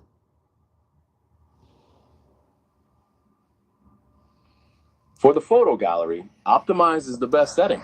It allows the app to stay in sync without draining your battery when you aren't using it. What is this private compute service? Private compute service is a system component that helps protect your privacy by processing certain data locally on your device instead of sending it to the cloud. For battery settings, keeping it on optimized is the best choice to ensure these privacy features work when needed without impacting your battery life. What about Which app or process are you curious about now? quick share connectivity? For quick share connectivity, it's best to keep it on optimized. This allows the feature to remain ready for file sharing without What about constant scanning that reminder? What about reminder? For a reminder app, it's best to keep it on unrestricted. This ensures the app can trigger notifications reliably at the scheduled time without being put to sleep by the system. What about Samsung accessory service? For Samsung accessory service, it's best to set it to optimized. This ensures a stable What about connection to your Samsung account? For Samsung account, it's best to set it to optimized. What about This Samsung blockchain key store? For the Samsung blockchain key store, it's best to keep it on optimized. Samsung ensures the app- browser. Quickly. Samsung browser. For Samsung browser, Gemini, don't repeat the whole everything. Just tell me, leave it on or restricted. Samsung browser. unrestricted. Samsung checkout. Optimized.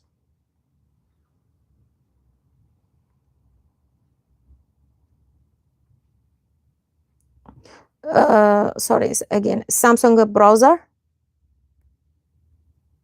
Unrestricted.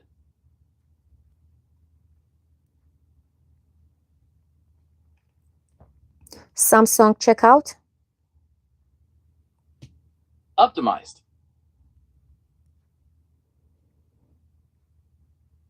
Samsung cloud assistant. Optimized. Samsung core service. Unrestricted.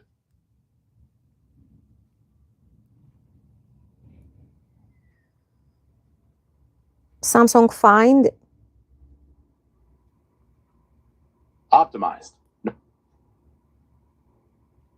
Samsung intelligence. No, Samsung news. I don't use it. So can I hit stop? Optimized.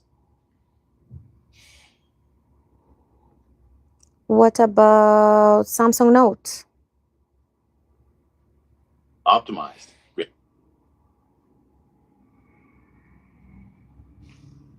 Samsung Pass. Optimized.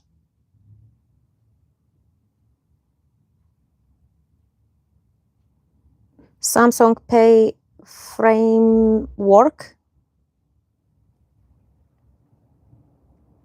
Optimized. Samsung push service. Unrestricted.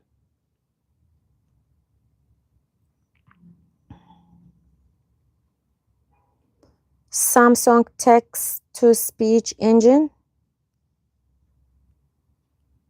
Optimized.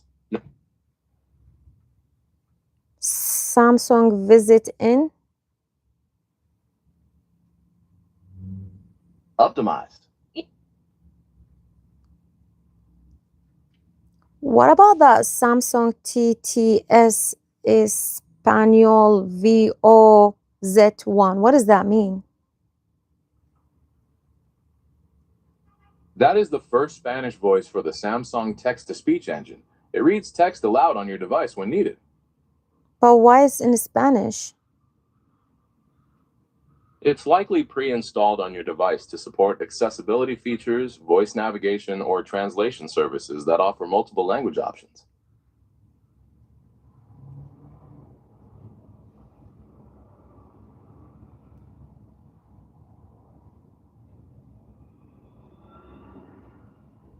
And here say Samsung Arabic voice, Samsung English voice, Samsung English voice 2. Those are just the additional language packs for the text-to-speech engine. They should also be kept on optimized to save battery when not in use. Is there another list of items you're checking?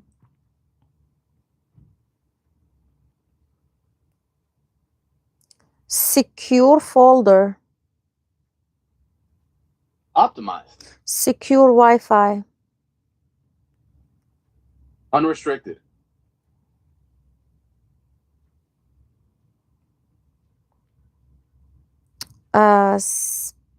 Separated app. Could you specify the app name again?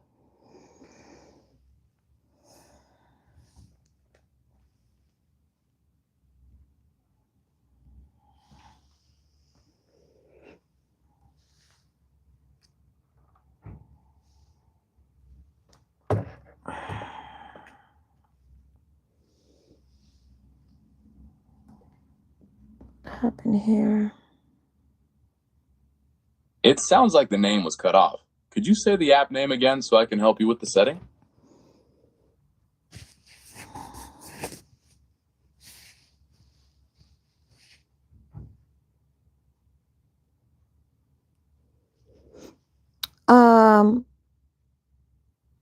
SEPARATED apps. What is that? Separated apps is a feature that allows you to isolate specific apps from your personal data and access them in a separate, secure environment for enhanced privacy.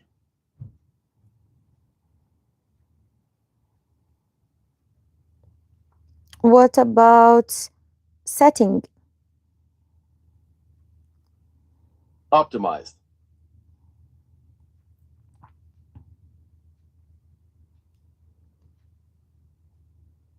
SIM toolkit. Optimized.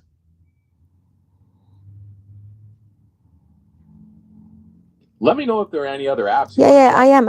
I'm just like working on the change. Smart switch. Optimized. Smart things companion. Optimized. Studio. Optimized. Support components. Optimized. T-Life. Optimized. And what does a T-Life mean?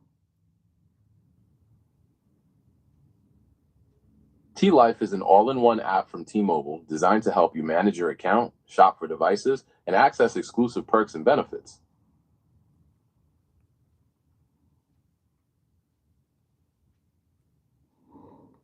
T-Mobile diagnostic. Should I keep it?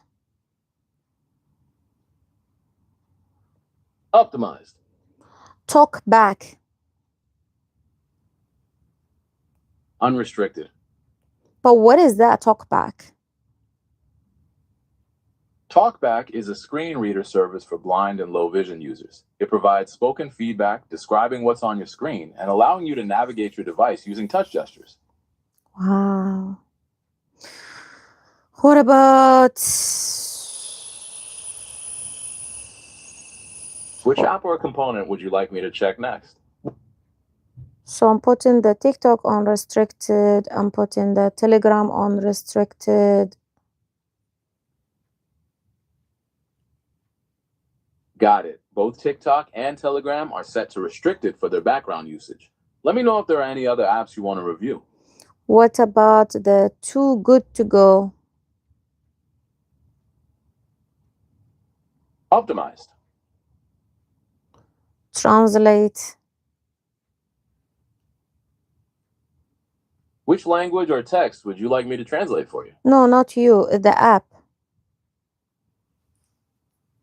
For a translation app, unrestricted is best. It keeps the microphone active and prevents connection drops during real-time conversations. Which app are you checking next? Okay, what about Which app hold on. Visual voicemail. Unrestricted.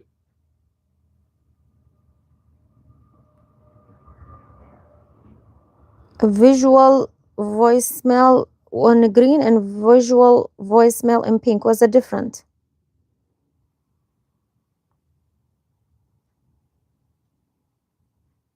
The different colors usually just represent different app versions, branding updates, or specific carrier designs. The core functionality for managing your voicemails remains the same regardless of the color.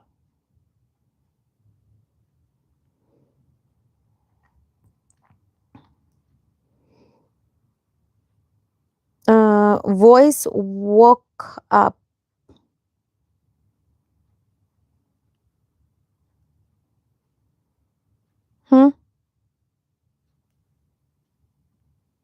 Unrestricted. But what does that mean?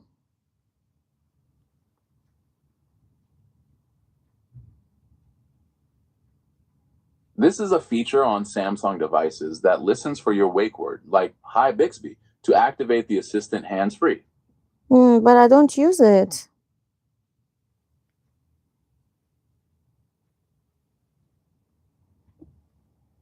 And this is only when you use a Hi Bixby or something like this? That's the only?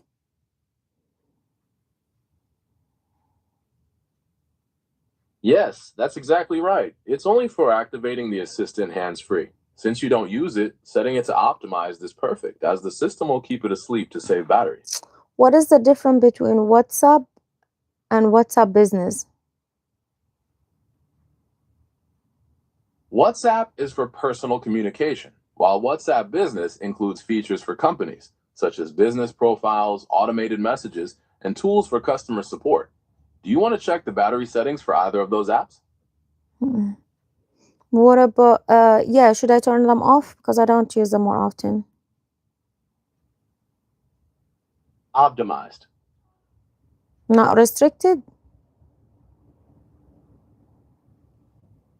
Optimized is better when you don't use the apps often, as it saves battery by putting them to sleep when they're not active.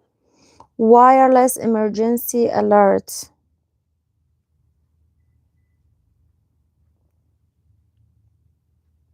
Unrestricted.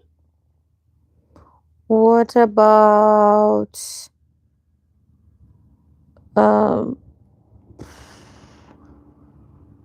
Which app or component are you curious about next? yeah, I'm looking at the rest of the what about YouTube? Take your time. YouTube. Just let me know which one you'd like to check What about next whenever you're ready. YouTube?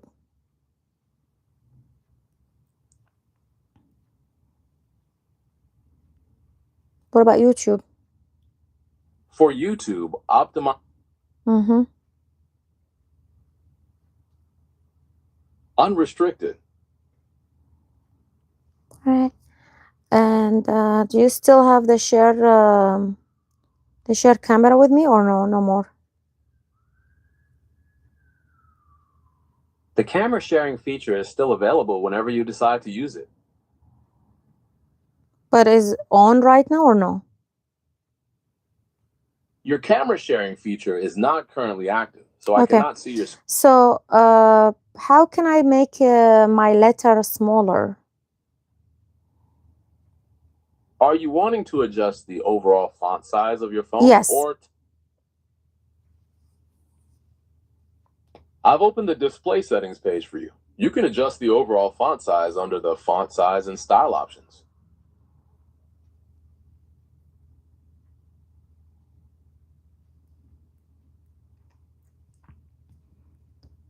And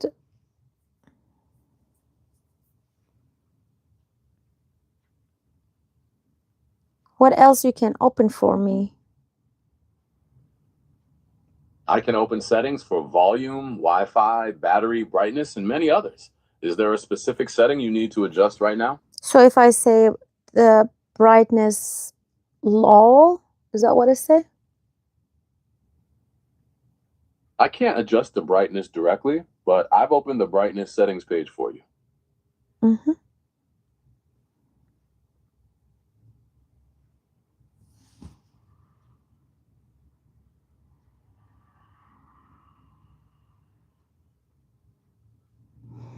Okay, Gemini. What about what else? Which app or component would you like me to check next?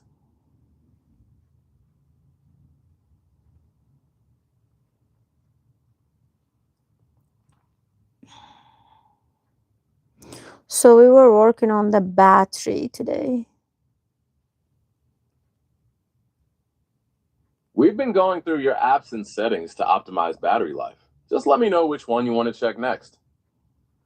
Yeah, so I'm seeing here, like today, I had the Google, TikTok, YouTube, Amazon shopping. I don't know, Instagram, all these apps yesterday were. It looks like you're reviewing your recent app usage. Which specific app from your list or setting would you like to check on now? Which I already did, so yeah. Understood. I'm ready whenever you have another question or want to check a specific setting. So there's a way I can charging, power saving, battery level, estimate battery level. Right. All You right. can view your current battery level, charging status, and power saving options in the main battery settings. I can open that page for you now if you'd like. Yes. I've opened the battery settings page for you. Okay. So after I went through all this, then now is what?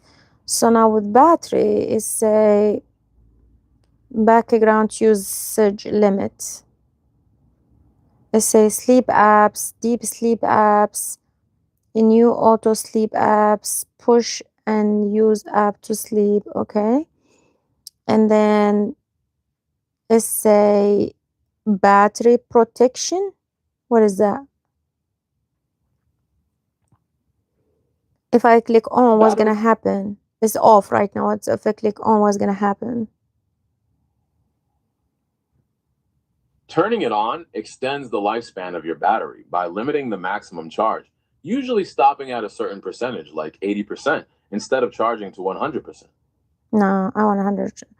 So Gemini now is a 1111. It's an angel number. What does that mean? Seeing 1111 is often considered a sign of spiritual awakening, intuition, and a reminder to pay attention to your thoughts and intentions, as it's believed to be a powerful moment for manifestation. What should I manifest right now? Focus on manifesting continued success for your YouTube channel's growth and achieving your personal wellness goals. Alternatively, you could center your intentions on maintaining the organized environment you recently created in your home. What about money? I don't have money. I need money. What should I say? You can mentally affirm something like, I am open and receptive to new opportunities that bring financial abundance and security into my life consistently. I should say that in my heart or with my eyes open, my eyes closed, or what should I do? You can say it either out loud or silently in your heart. The most important thing is having a strong, clear focus and sincere intention while you say it. Can you say it again so I repeat after you?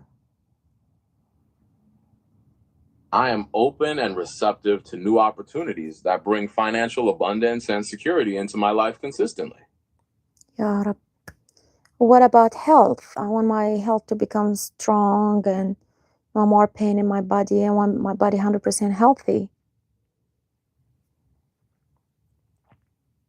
You could affirm, every cell in my body is vibrating with vibrant energy, and I am experiencing renewed strength, vitality, and complete wellness. This information is not medical advice or diagnosis. Please see a healthcare professional or seek care for any health concerns. What about weight loss? I want to lose weight. What should I say with the manifestation? You can affirm, my body is naturally finding its ideal and healthy weight, and I am nourishing myself with choices that support my wellness goals effortlessly. Does that mean I want to lose weight? Yes, it's a positive affirmation, focusing your intention and energy on successfully achieving your weight loss goals. And what should I say again? My body is naturally finding its ideal and healthy weight, and I am nourishing myself with choices that support my wellness goals effortlessly. So means when I say that with the prayer to God and universe, what does that mean? When you combine your affirmations with prayer and intention, you're aligning your personal goals with your faith in God and trust in the universe's support. bringing spiritual harmony to your physical efforts. What about when I want the success for my YouTube channel live stream? What should I say? You could affirm, my live streams are engaging and connected, reaching and inspiring my audience smoothly and successfully. What about I want to make money from YouTube? What should I say? You can affirm, my YouTube channel is thriving, attracting valuable partnerships and sponsorships that generate consistent income. Ya Rab. What about I wish everything good come to my mom and dad, brothers, their wives, their daughters and sons, and to my friends? What should I say? I want them to be healthy. I want them to have money. I want them to be happy. I wish them a long life. I wish them to be just doing good. You can affirm, I send love, blessings, health, and abundance to my family and friends, wishing them happiness, prosperity, and a long, healthy life. What about for my mom? She needs a surgery soon, and I'm worried about her. So what should I say? I understand you're feeling worried right now.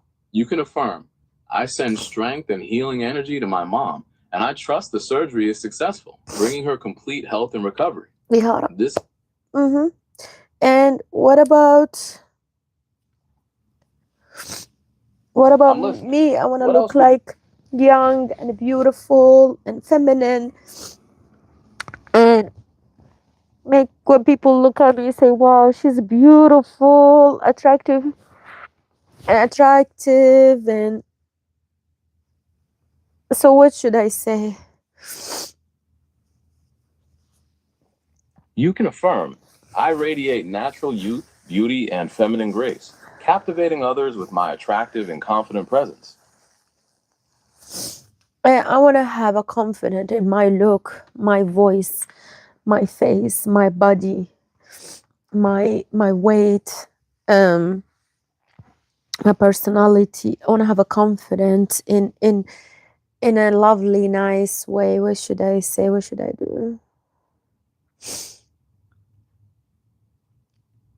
You can affirm, I am deeply confident in my unique beauty, voice, and personality, radiating grace and self-assurance in everything I do. Is that all because of the 111 I saw a minute ago, or 1111? Sorry, angel number.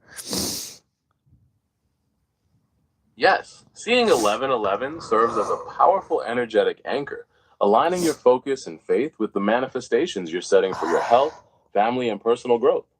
I mean, okay, well, back to the phone settings. So what about here, say battery information, and it say battery is status. Battery status simply shows whether your phone is currently charging or discharging from the battery. Okay, what about battery capacity? Battery capacity shows the maximum energy your battery can hold, typically measured in milliamp hours or mAh.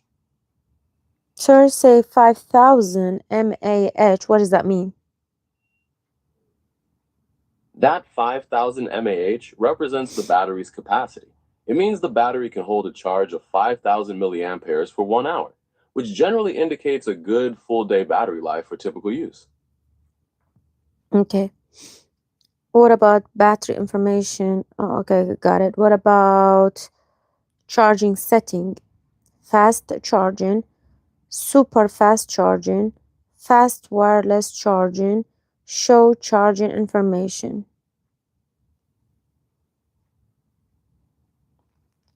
These settings control how quickly your phone charges. Fast and super fast charging use higher power outputs, while fast wireless does the same without cables. Show charging information displays the status on your screen while plugged in. It's best to keep these on if you have compatible chargers. What about wireless power sharing? Wireless power sharing allows you to charge other devices by placing them on the back of your phone. You can keep it off until you need to charge an accessory.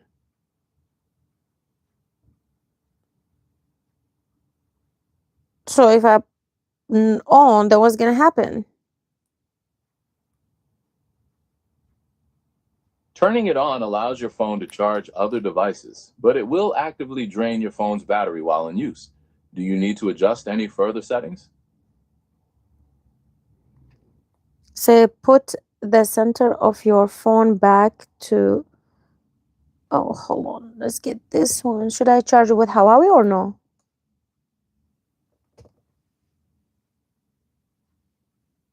Yes, you can use a Huawei charger, as long as it has the correct cable for your phone's port and the voltage matches. However, you might not get the fastest charging speed compared to the original charger. Do you have any other questions about charging? So how can I turn on this one if I need it in the future? You can turn on wireless power sharing by swiping down from the top of your screen to access the quick settings panel and tapping the wireless power sharing icon.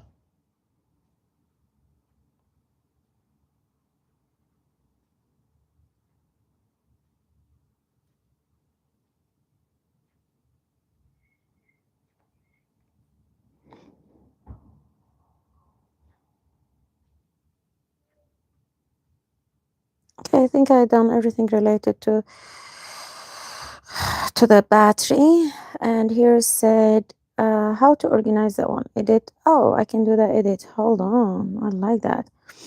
So here say edit, screenshot, eye comfort. I like it here. Extra them together. I want the flashlight right away.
Sorry. I was loud. So you can hear me now. All right, so I'm gonna end the live. Oh, what is that? Delete account, deleted account. Whoa, whoa. What is all this?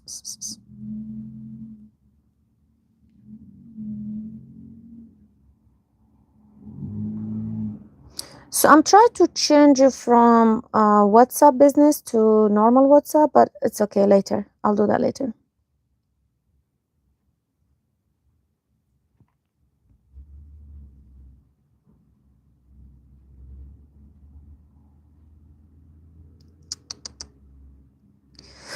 All right, so I learned a lot today from Gemini about saving battery, and I learned about Huawei phone, and also learned about the JBL. So I'm gonna end the live right now. I'm gonna like turn off these lights too hot right now, go to the kitchen, and then I'll open the second live right away to open them in the kitchen. So yeah, love you. Bye bye.